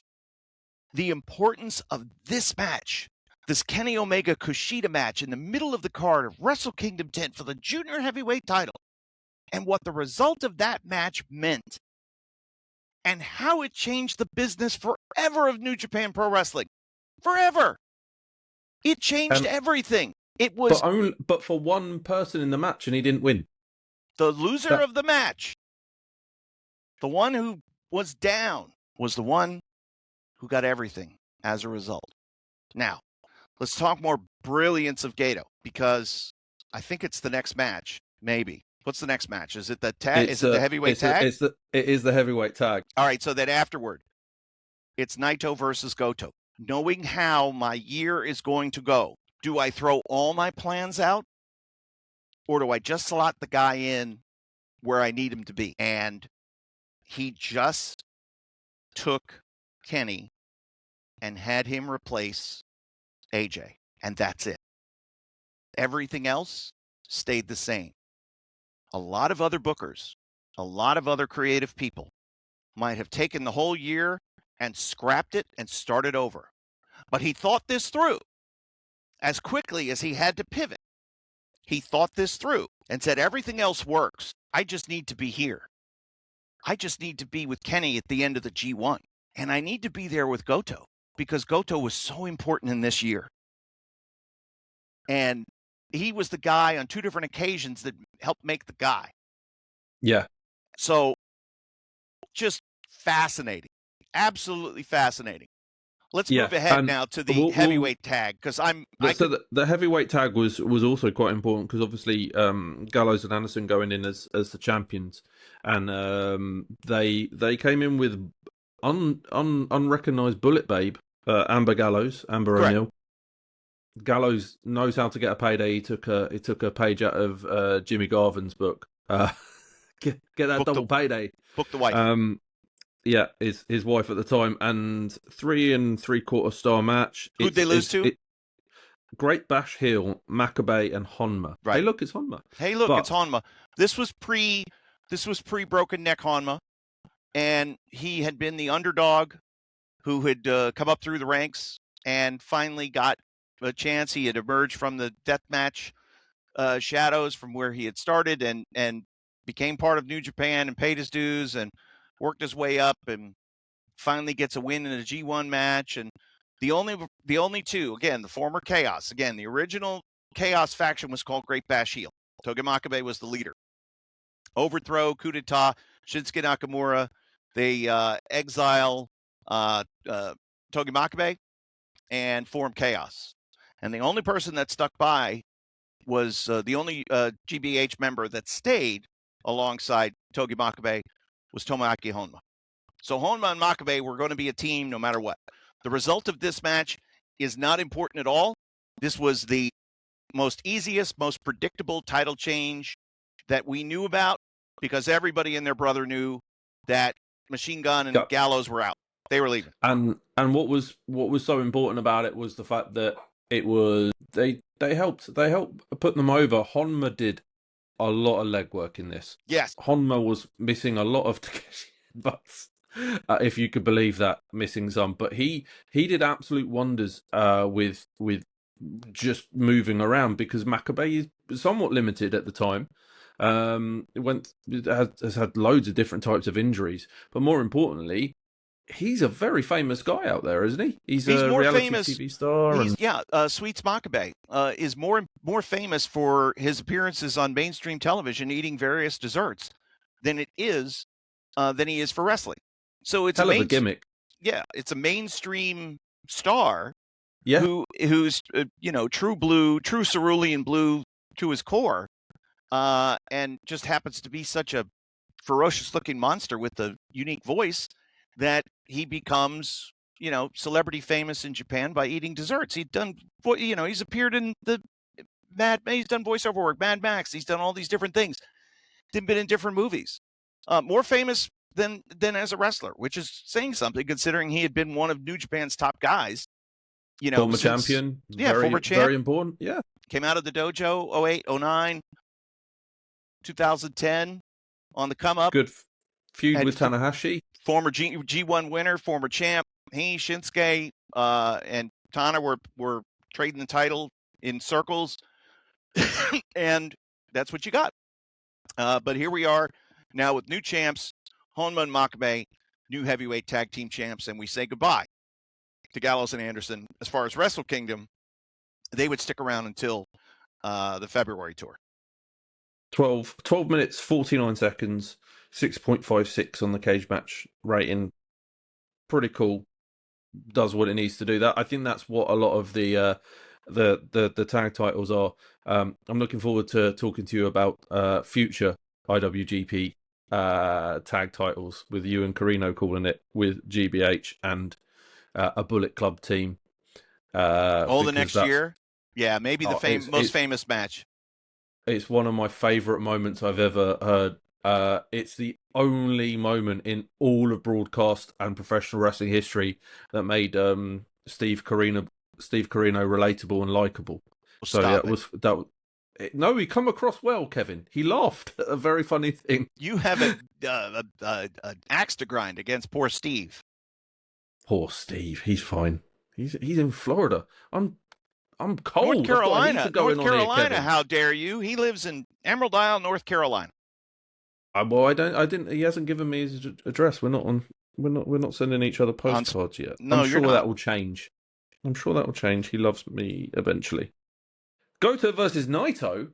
Boy, that's the match that we want to talk about because how rare is it to have a singles match, a feud match at a dome that doesn't have a title? It's a very unique thing, and it felt like it was a title match because it felt very, very competitive and very, very important for a lot of reasons. Yeah, because what we were looking at really was, how does Naito get his groove back?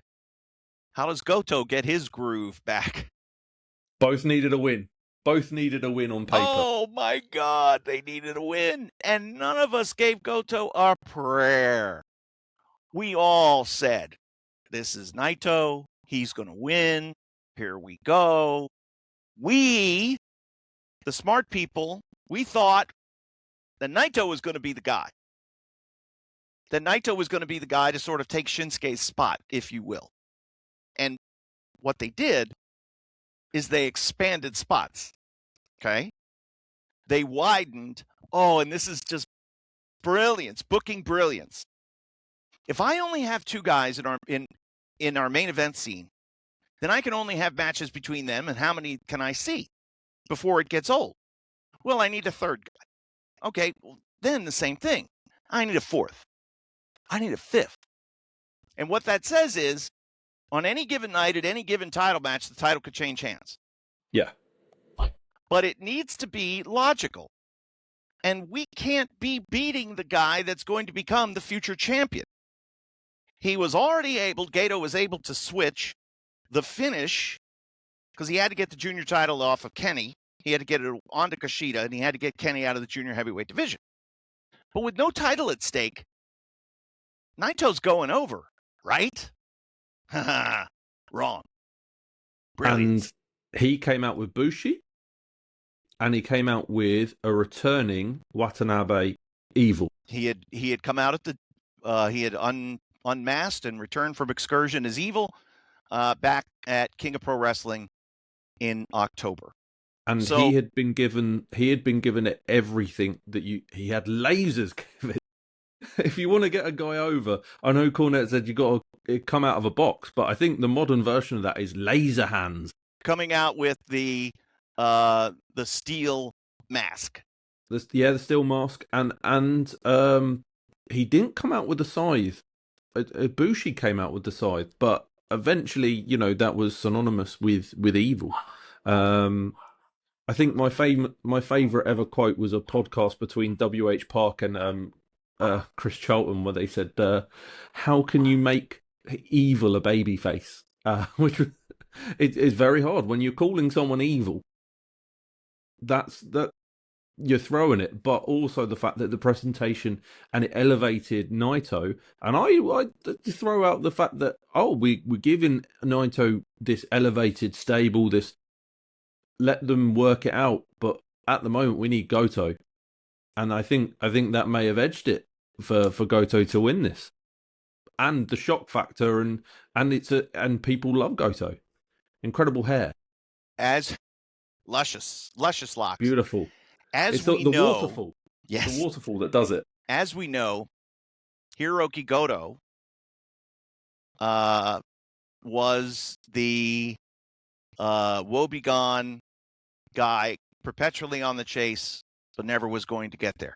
Bridesmaid, never the bride. When you look at the booking, and you know exactly how you're going to handle this year coming up, 2016 rather, how 2016 is going to unfold, this finish makes perfect sense.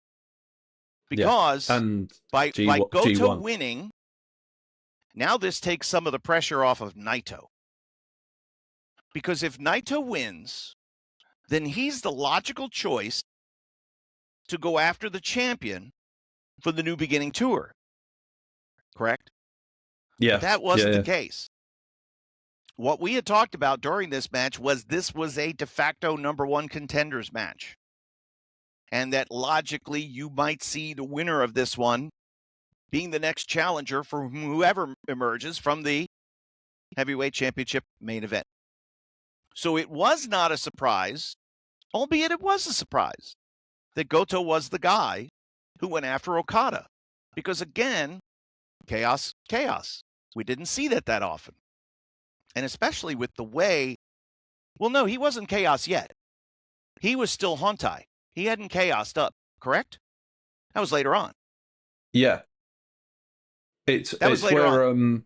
Yeah, because Damon McDonald from the J-Cast, he said that he called him Chief J Goto because he was the guy that you would get in order to get to Okada, which, you can see that it's a very, very cool concept, but it was an interesting thing. Goto was sort of floating around a little bit, and Chief J Goto. I love that, Damon. You're so brilliant. Yeah. It also, famous for the Yoshihashi bag of socks as well. That's one of my other favorite lines. I know. I won't put him over. I won't put him over too hard. So I only put over Joel's on this. All right, so we have now, we know what we know. And nobody is expecting what's going to happen the next night. As I said, this Wrestle Kingdom is just an event when you look at it. Because at the end of the day, yeah, there's a couple of swerves and curves, but there isn't anything that you walk away from and go, my God, this has changed my life. That's going to happen the next night at Dash, which we got to do next week. Yeah. And do you know what? When they talk about New Year's Dash, everyone says it's a complete reset. No, Dashes were a little bit of, bizarro world, generally speaking. This is the Dash that everyone thinks is what Dash is. This is the Dash. There wasn't this happening every year. It wasn't a complete reset. There was that one year where about 12 people left and every Wrestle Kingdom match had like a title change. But that doesn't matter. This is what set off, and I think New Year's Dash doing that as well as reviewing Wrestle Kingdom 20 sounds great for next week. That's how we do it. We plug it in the Goto Naito match. 6.61 cage match rating. Meltzer gave it 3 3/4 stars. 12 minutes 16. Incredibly cool match. Just a match. Just a match, baby. Just a match. But very important. Yeah. So, but now we get into the bread and butter. This is your favorite moment of the night. Oh, yes. In a week, we're recording this. I know you spoke about it on the In-Ring Wrestling podcast a couple of days ago. From when we were recording, Regal talking about safety and being, we're called Strong Style Stories. For me, the Never title, Shibata versus Ishii as the champion, is strong. This is what I love. For me personally, this is what Strong Style is. It's two people fighting, but both are able to get up out of bed the next day. Yes, they're sore and not able to move, but no serious damage done, nothing long term. Okay, Shibata's had issues. We'll get there. But Ishii is still going, and he has had matches like this in 15 years. He just keeps going and going. This match for the Never title really made the Never title for me. I know Makabe and Ishii the following year was a really, really good contest, but this really felt like it defined a title belt and potentially even made it into a possible belt that could eventually main event a smaller show. Would you agree, or do you think that maybe came a little later? Later on, because of how both guys were still perceived at this point. Shibata had just come back into the company after having been away. There was this love of him. And of course, Ishii was loved for the way he had come up as the underdog from, and again, not a company guy, didn't come through the dojo. He was on the opposite side of the ledger, but here we are. And both Ishii and Shibata were never going to be the man, but they were going to be men that were always going to be counted on for a big singles match, that were going to be there for the G1, that were going to be primarily important for cultivating a style. Like you said, this is what strong style is all about. Let's not forget, folks, I was told this, I forget who said it, but it's been said a bunch of times. Strong style is a work. It is. Yes. It is just like wrestling. It is just the same as Tennessee wrestling, as New York wrestling, as whatever you are. If you like high spot wrestling, lucha, whatever, it's the same. It's just a different variation of it based on positioning and emotion. So it's a lot of stand and trade. It's a lot of 1, 1, 1, 1, right? 1, 2, 1, 2, 1, 2. Set up, move, something, bang, down. Up, up, up, up, up, trade, trade, trade, trade, trade. Something, something, move, shot, boom. It looks like it's going to be it. Wait, no sell, spin around, stop, boom. That's an Ishii match. Man, they are hard to do. And I've seen a lot of cosplay wrestling like it. It's something that's been...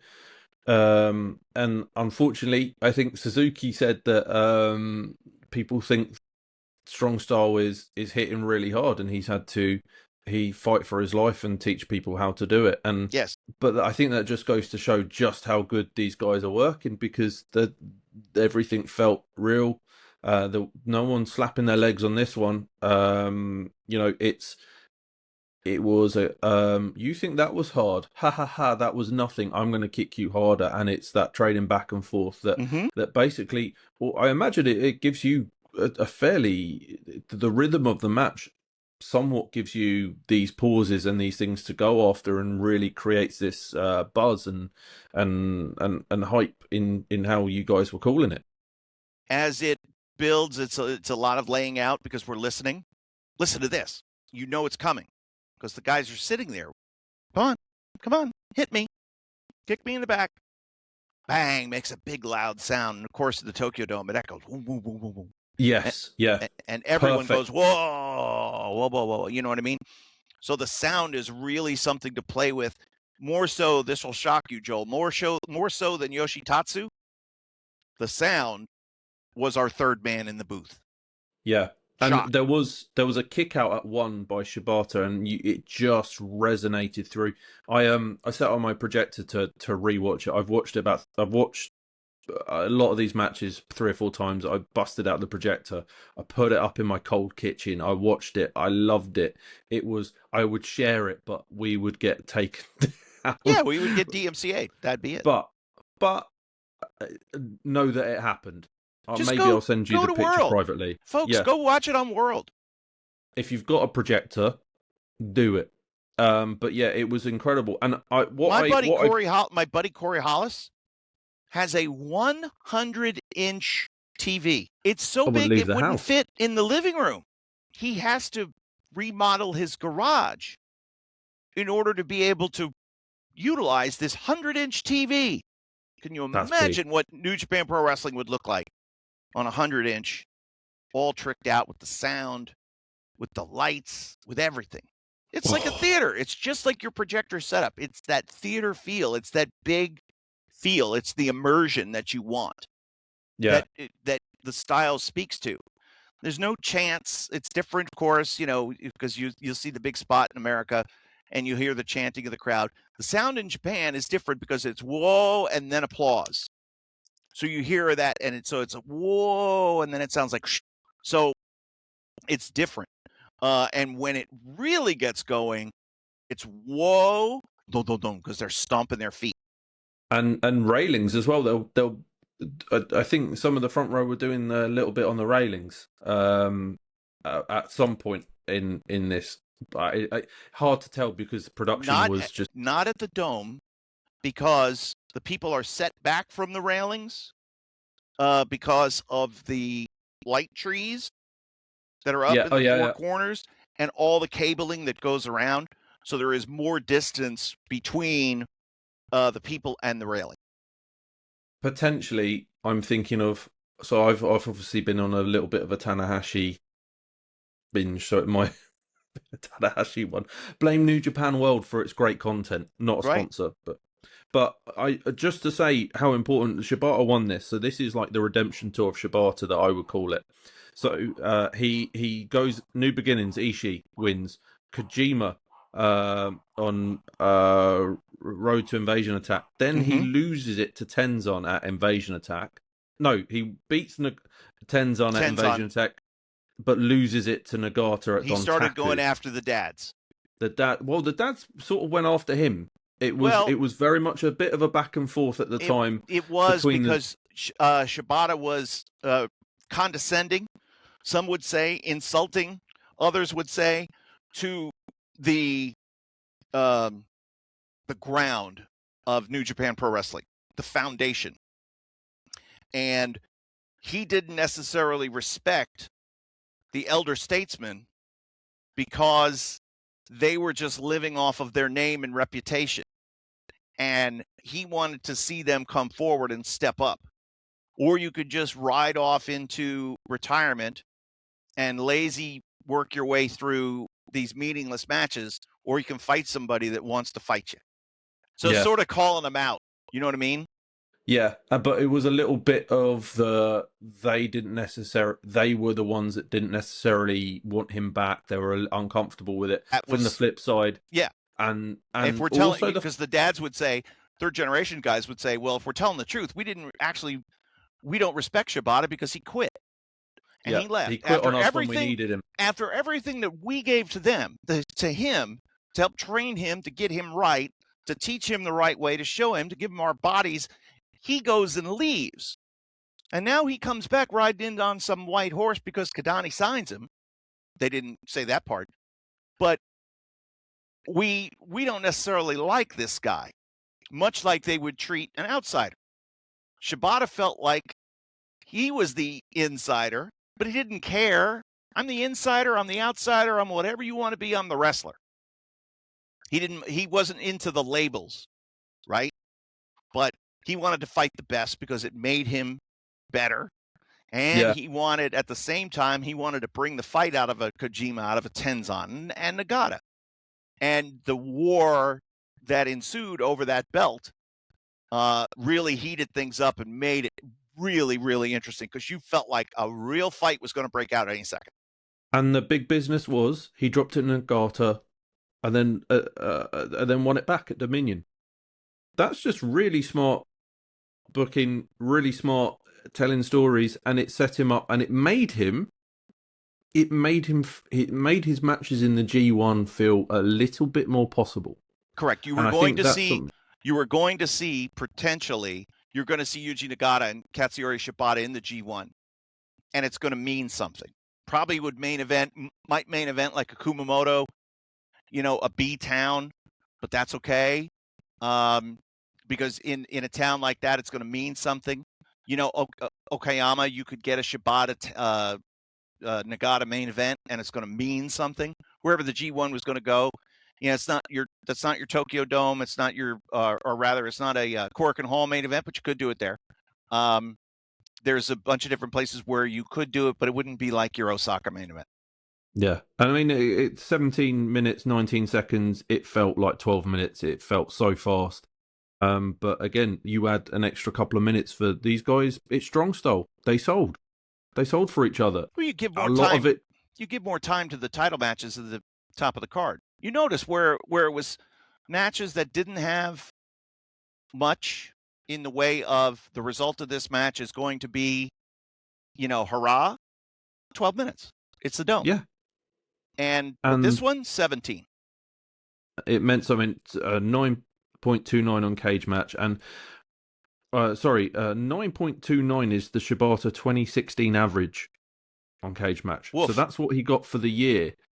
So he had an elite year in match quality. It was 9.06 for the actual match. Now, I wouldn't normally recommend a match, but that Kojima on Road to Invasion attack is worth finding.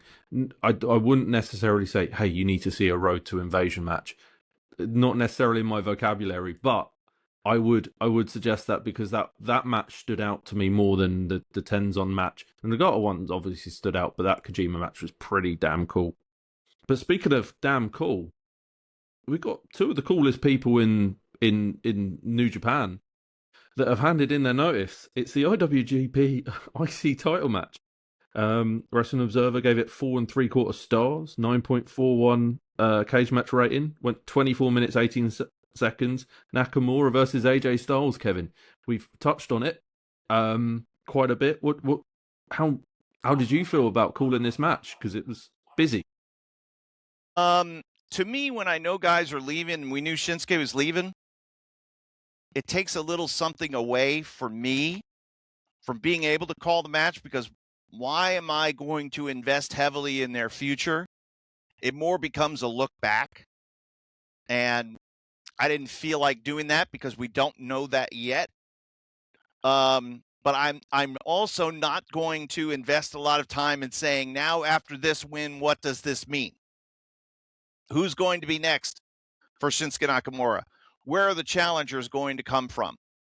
Obviously, there would be challengers, but everybody, we all knew that Shinsuke was leaving and he wasn't dropping the belt here, even though we thought maybe he would, but then we knew AJ was leaving. So it's like, no, we'll just keep it on Shinsuke and we'll figure out a finish on the title match later on.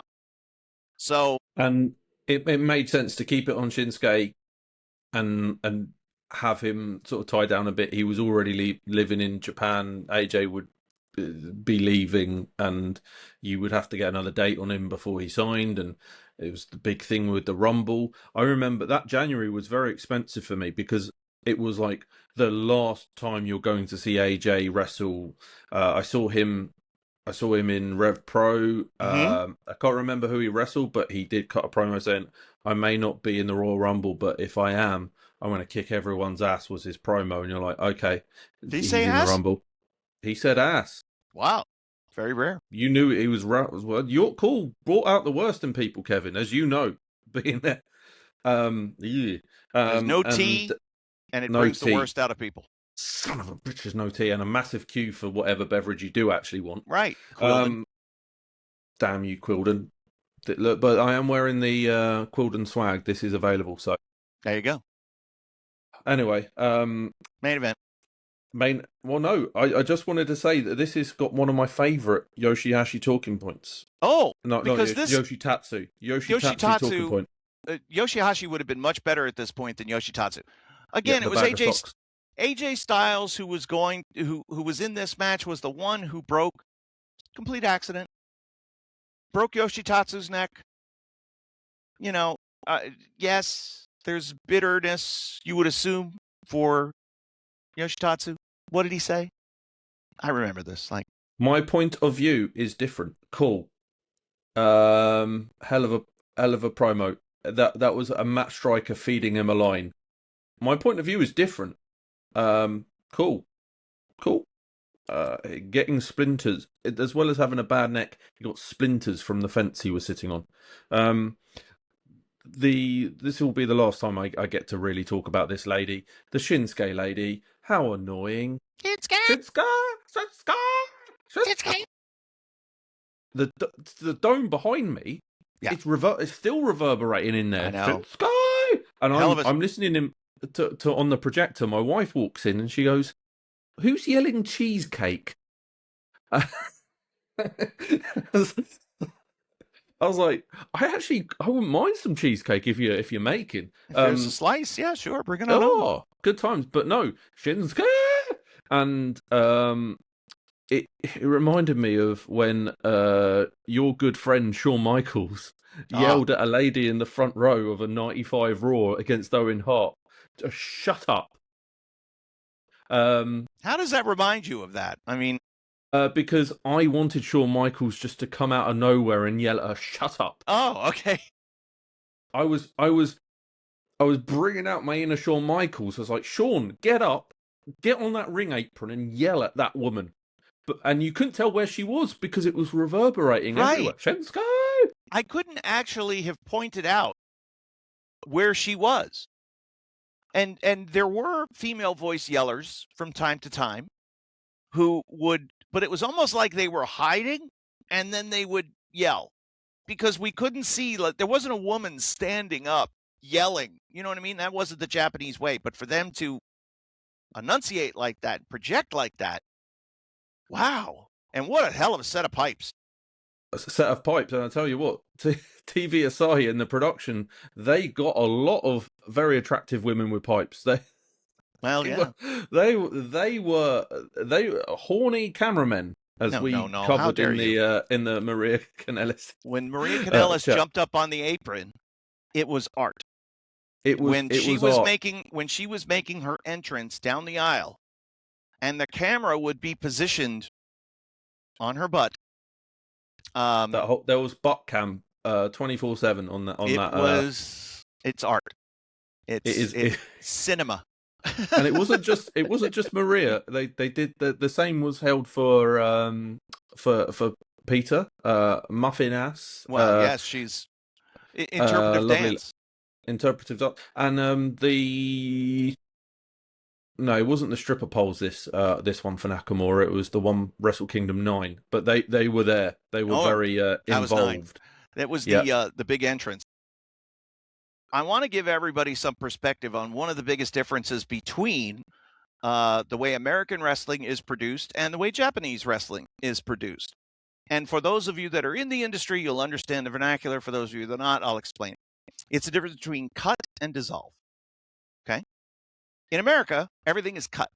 So when one camera switches to another, to another, to another, they are cuts, meaning it's an abrupt push button, push button, push button, and the camera switches. New Japan dissolves between cuts, meaning it's 10 or 20 frames of video before the camera switches. And a lot of times on the dissolve, there'll be a tight push in. So you're moving through the cut and then zooming in. So as the dissolve is happening, the picture changes and it brings you in close. It's just a different feel to everything, but it's one of the signature differences between American wrestling and New Japan wrestling in particular is that cut versus dissolve. And you can see it when you go back. If you go back and you watch old matches on World, you watch Wrestle Kingdom live, they'll do the same thing, right? They'll dissolve through to the next, they'll dissolve to the belt on the table, they'll dissolve, to the wide, they'll cut to a wide shot, A lot of times, so you'll get an abrupt cut on the wide shot to see the 8-man fighting on the floor, blah, blah, blah, blah, blah, clanging and banging in the fences, but then they'll dissolve into the next handheld shot, which will be here. They do kind of go back and forth, sometimes with cuts, sometimes with dissolves, but the biggest difference of all is the artistic way they use the dissolve to go into and out of different transition points on a match. Yeah, it's transition and renders this side of the pond in the UK, but yeah, effectively, and I think a lot of the time, as someone that watches a lot of New Japan, when you watch a WWE product, if you've not watched it for a while, it will become very jarring because you are getting up those cuts, and you don't necessarily notice it with New Japan because you're not supposed to. It's supposed to be this gradual in and out. Mm-hmm. It's kind of shot how sports are done, because you wouldn't cut if someone's got the ball here. You wouldn't cut to another camera in order, because the camera can't get close to that football. It has to zoom in. So it's a different way of presenting it. It is the king of sports for that reason, and they treat it as such. However, they will let you know that a finish is coming, because they will cut to the belt, which they did in both the IWGP IC title and the main event. So it's almost like the queue, right? Like, how much do you guys need for a queue? Well, we need like 2 minutes. So they do the belt shot. Maybe we see that in the score. Okay, yeah. We're going home. Let's start to go. Yeah, that's our time cue, because the referees aren't spots. Yeah, the referees aren't earpiece. So when we see the belt, let's start to go. All right, here we go. And how do you follow Nakamura, AJ Styles? It was submission, it was counters, it was everything. But then out steps Okada, the champion, against Tanahashi, the G1 winner, chasing. He had the briefcase. Didn't like the briefcase, but he had the briefcase at the time. And my God, was this something completely different in the way it was presented? It was presented as a contest, and I'm going to quote you. I'm sick of. I've got to get the taste of Tatsu out my mouth. I've said, sometimes it is fun to fight, and you said that around about the 15-minute mark, because why are they getting up and you've taken a battering within the first 10-15 minutes, Tanahashi? Why you keep getting up? It is for the love of the fight, and I thought that was brilliant. You got Tanahashi working the leg, the fact that they're showing the crowd reactions, the young lions are consistently in shot. But before we talk about the actual match and what you thought of it, I wondered if you could name. I've written them down. These are all the young lions that were there. I will mark them off. Can you name them? Okay, that would have been there. Jay White, Tick. Yo and Show. Oh yes. Hiromu. No. Okay. He was in Mexico at this point. Yeah. Captain New Japan. He was everywhere. Yeah. Was Finlay there? Yeah. And Juice. Yeah. And Who I've else? said to you privately that I think Juice, if he stuck around and was healthy, he probably would have been considered a contender for the champion, because no doubt about it. That man, it was something else out there. Just the crowd reactions for him. And I love Joe. I love him like one of my sons. We spent a lot of time together, and he's everything you would want in a pro wrestler. He's everything you want in a wrestling company. And if for no other reason than symbolic, I felt like he was never the same after he cut his dreads off. And he told me he was going to do that for that Jon Moxley match. And I said, why? Because I want to do something different. And I said, that's usually not a good reason to do something. It's not like Samson losing his hair and losing all of his strength, but I'm saying it's a differentiator. And I'm saying that it's what made him stand out in every situation. It's what made him stand out. Your eye was drawn to him when he's standing there on the floor at the Tokyo Dome in the red and white shirt, like the rest of the young lions, and he's got his hair up in what do they call those things? Scarf. And he just can't be. Your eye is just drawn to him. So, but yes, you're absolutely right. Future IWGP Heavyweight Champion, no doubt. Would he have been the pillar to build the company around? No, of course not. So he's going to be a Japanese guy. He would have been a transitional guy, and you no need those champions. We look at Zack Sabre Jr. Amazing, he got over the line, but everyone's like, he's not the guy. He's like, well, he's not meant to be. He's facilitating, and facilitators. Mick Foley's made a career out of facilitating big title wins. He doesn't care. He's a 3-time World Wrestling Federation champion. Doesn't matter. Would you care? He won it. That's the point. For me, it's I wanted to point that out, that I think he's the charisma he had, and the fact that he just wrestles like Randy Savage. No one really talked about what. But let's talk about Okada Tanahashi. 36 minutes, bang on. Yeah. As you're going through this match, of course, the big story, the overarching story, was Okada needing to get over the hump to beat Tanahashi in the main event of the Tokyo Dome. It supplanted the title, per se, in the quest for greatness, in the quest for the result of the match. It was more about the Dome, and it was about Tanahashi's, indestructibility in this venue. He just could not be beaten. And that until Okada beat Tanahashi at the Dome, he was never quite at that Tanahashi level, even though he'd already beaten him for the belt. He comes in as the defending champion. And there were a lot of people that said, this is Tanahashi's night. Tana's going to win. He's going to walk away with the belt, because that's how this company runs. This company runs with Tanahashi taking the bows. Hogan must pose, and Tanahashi must say... air guitar. Yeah, he must air guitar. And this was the coming of age for Okada. This was the beginning of the beginning, because we get to April and it's a surprise. But when you get through Tanahashi at the Dome, now it's like, okay, who's going to knock him off? And we knew that Goto, logical number one contender, might be the next guy because he beat Naito earlier tonight. But does anybody loom on the horizon who can defeat Kazuchika Okada? Of course, the New Japan Cup would be. And again, we have to get to Dash before we can really start to sink our teeth into what Dash is going to look, or rather what the New Japan Cup is going to look like, and who the challengers were going to be for Okada heading into the spring and the summer. Yeah. Nobody saw what was going to happen in April. Nobody. Right? Absolutely not.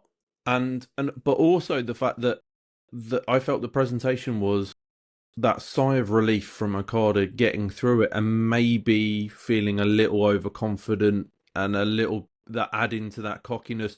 But also the fact that the way this match worked was Tanahashi was like, I can't hit the high five. Like, every time I do it, he's going to kick me, drop kick me. I'm going to take out the leg. And that just the ability to say, A, B, and C have happened. So now I'm going to go to D and take care of it. It's just really smart the way that the match was put together, and the work in the knee. Yeah. So when you get that drop kick, and the whole, you guys put as like, you guys popped. Like, it was like, because he hit a drop kick with a bad knee that he'd been selling. Damaged knee. That's strong style. Yeah. It's that surge of adrenaline that allows you to do the beyond human abilities, superhuman abilities built by adrenaline. That's what strong style is for me. And it bought him time. It bought him time as well. Sell, down, cut, shot. Take our time. Everything builds. Here comes the crowd. Now one starts to move. Red Shoes there as the arbiter. Fight, come on, fight. And as the double down is happening, and he's doing the where are you, who's this guy, come on, man. That's and Red Shoes is doing exhausted, like he's like, oh wow, like he's completely gone, because what does he do? Does he go, Tanner, you're back, like, how can you keep, you can't, I won't let you go to the top. And then it's like, your leg, you can't stand on your leg. And it always looks like he's conflicted because he's trying to do what's best. That's when a referee should be involved. It helped the product. What really interested me the most was, and I mentioned this previously, was risk control. So when we're talking about selling and who had the edge, well, Okada had everyone, both were going for each other's finish, but Tanahashi was going for the Rainmaker, and it felt like whoever had that risk control when both of them are out is going to ripcord that guy into the clothesline, and that and the finishing run is one of the best finishing runs in I've witnessed in pro wrestling, because it's so incredibly memorable. Capped off by the fact that I knew it was 2 minutes because they showed the belt, but you could time it, and it was just, there was there was kickouts, there was like, oh my god, and then they went home, and that finishing stretch of Okada is his signature. And I know people think it's the Okada, paint by numbers match, but no, that's how he gets it done. You put together it's the tombstone, it's the Rainmaker pose, but he couldn't do the tombstone because his knee was injured, so he sells his knee, and it builds. Beautiful stuff. But you have to have the pattern to then interrupt the pattern. Yeah. And it's through the interruption of the pattern that the drama ensues. Otherwise, it's just two guys running around in tight pants. What's the point? It's how the audience is jarred by the pattern that they believe is going to happen, and how they react to when that pattern is shook. And how quickly you can get them back is that recuperative power that strong style ensues, and that's what makes the legendary status of the premier fighters of that style, because they were able to fight their way through the pain, whatever the issue, whatever it was. And Okada wins, gets his hand raised, sigh of relief from everybody in the building. The question now starts to be, this is so weird, 10 years of conversation about how many more times Tanahashi was going to get to the plate. How many more times does Tanahashi have this type of match in him? And if you can believe it, people were saying this about him 10 years ago. That it was like, they even worked it into the angle. How can you call yourself the ace when I've got the belt? I'm the ace now.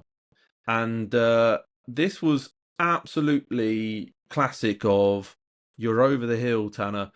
But again, when time called, he was there, and he was the perfect person to bring in. So that is probably one of the best shows you can make your Tokyo Dome debut on.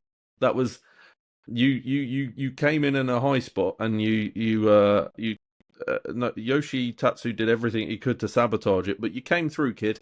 You did all right. I didn't know what I was sitting in front of at that point in time, but Wrestle Kingdom 10 was the beginning of the greatest rise of a company that we had seen. It was the continuation of a rise, because, again, 6,000 paid for the Dome just a few years before, and now we're at 24, 25, right? Was that the number? Yep, 25,204. And then it creeps, and then the next year, the spoiler alert, 26.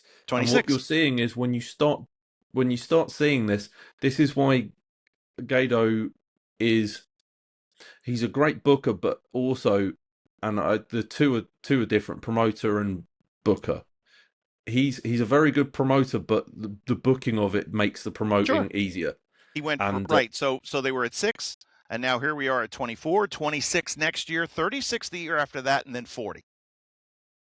But we did 40. Like, we're going to have to do 2 domes. 40 and 30. 2 domes. Right, 40 and 30. So we did 70.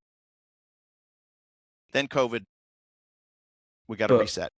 Yeah, but we'll get to that nonsense.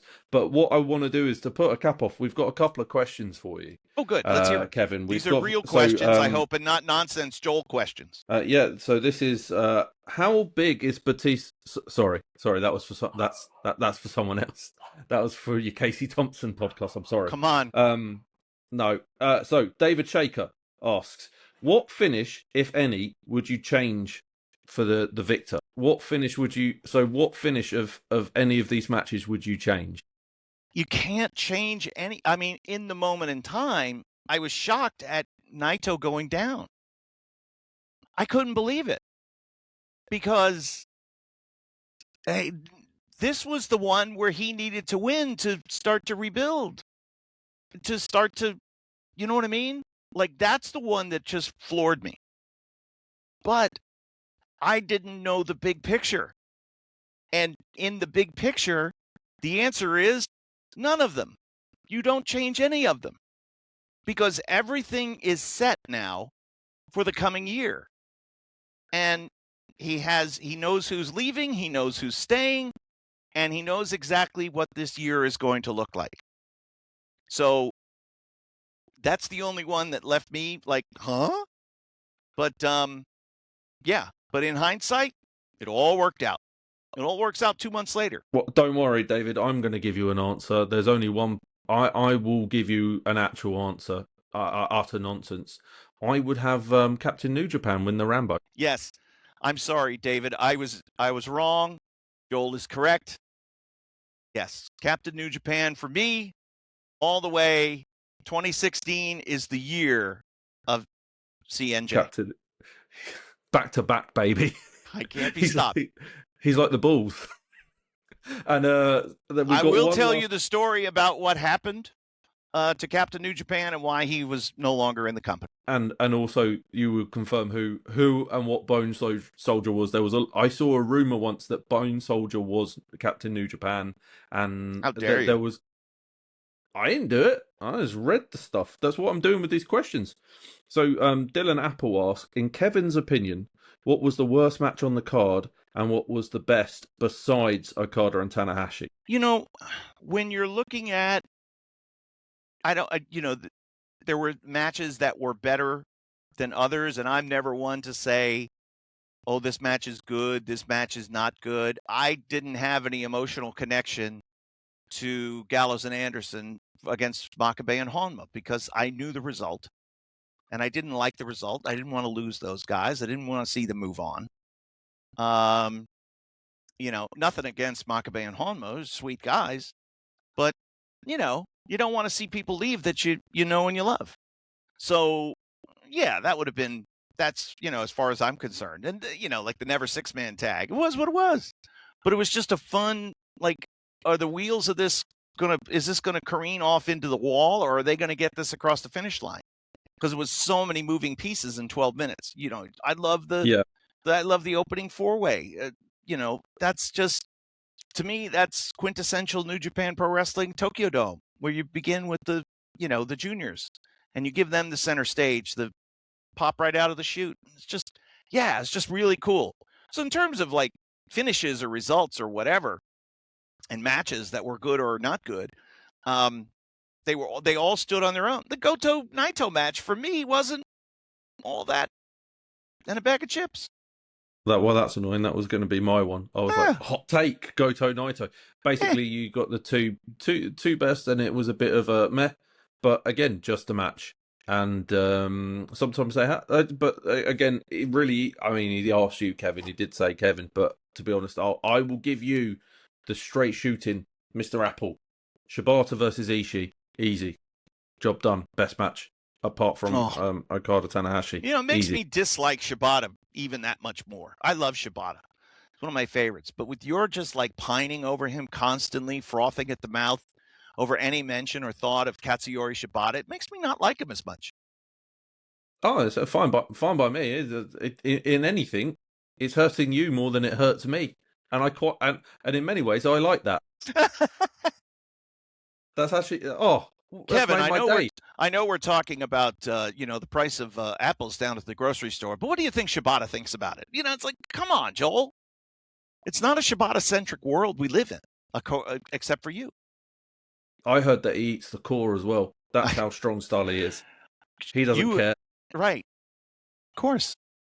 And Shibata is going to be a key part of the podcast because, at some point we will talk about that 2017 moment. But Shibata, absolute incredible run. And thank you very much for those questions, real questions, as Kevin pointed out. They weren't They weren't mine. But I just want to say how much I've enjoyed talking to you about this. This is one of my favorite shows, Wrestle Kingdom shows ever. It's one of my favorite wrestling shows, and I've got to speak to someone that was there calling the action. Unfortunately, we didn't have the budget for Yoshi Tatsu. Couldn't fly him in. No, we tried to, but he said, "I've just got a different point of view." I've got a different point of view. I invited him to the party. He says, "I like." When you when you look back on them. By the way, if you'd like to submit questions that I'll do my best to answer, strongstylestories@gmail.com. Strongstylestories@gmail.com. Hello. And I will post them on Facebook. We've got a really nice community forming on Facebook, so I will keep posting there. That's where those two questions came from. Beautiful, and it's nice. We're basically throwing our stuff out there. We want to form a community, and we want to be able to give some insights and content. And that's what we did on. That's what we did on New Japan World, man. We built a community of fans from everywhere, and there are people that I stay in contact with now that I would have never met in my life. You being one of them, I would have never met you in my life. It's not perfect. We do our best to make it work, though. Melody and I both agree that barking and making noise is the way to go during any podcast. She is less irritating than that Shinsuke lady. Shinsuke! Let's go! Maybe I'll teach I can't say it too much. The dog will do it. Fortunately, the lovely people at Riverside will. But they have managed. They've got like a melody AI tool, so they take her out. I told my family I'm going to go record this podcast with Joel. It'll probably be about 90 minutes or so, maybe a little longer. Here we are, almost 2.5 hours, Joel, and it's like we could continue to talk about this, because where the story ends for Wrestle Kingdom 10, less than 24 hours later, is the real seismic shift. So everything was happening politically behind the scenes before Wrestle Kingdom 10 started, and then how those conversations played out affect the wild, most unpredictable, craziest, earth-shattering New Year's Dash ever. So we'll talk about that time, plus we'll do a review on Wrestle Kingdom 20. And the other, the 2026 dash will have happened, so we can also talk about, whilst we talk about the 2016 dash, we will be able to sort of compare it. They've got you can't, but because it's also the point of the fact that we don't. It's not like all other dashes. This was a one-off. This was they don't do these things because nobody will expect it, so we'll do it on Dash. No, things happen on Dash because they had to, because of the timing of when contracts expire and when everything is a reset. Again, Japanese business runs on a calendar year that doesn't start until January 5th or the following Monday after January 4th if it's on a weekend. That's when the new year begins. Everybody's on holiday up until then. So it's the same thing in New Japan Pro Wrestling.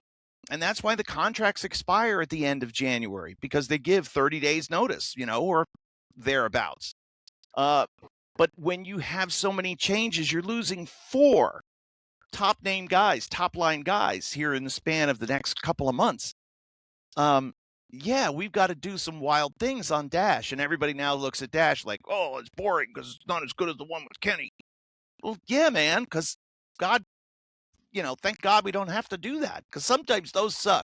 When you're losing a bunch of guys, that sucks. It sucks as an announcer. It sucks for a fan. It sucks.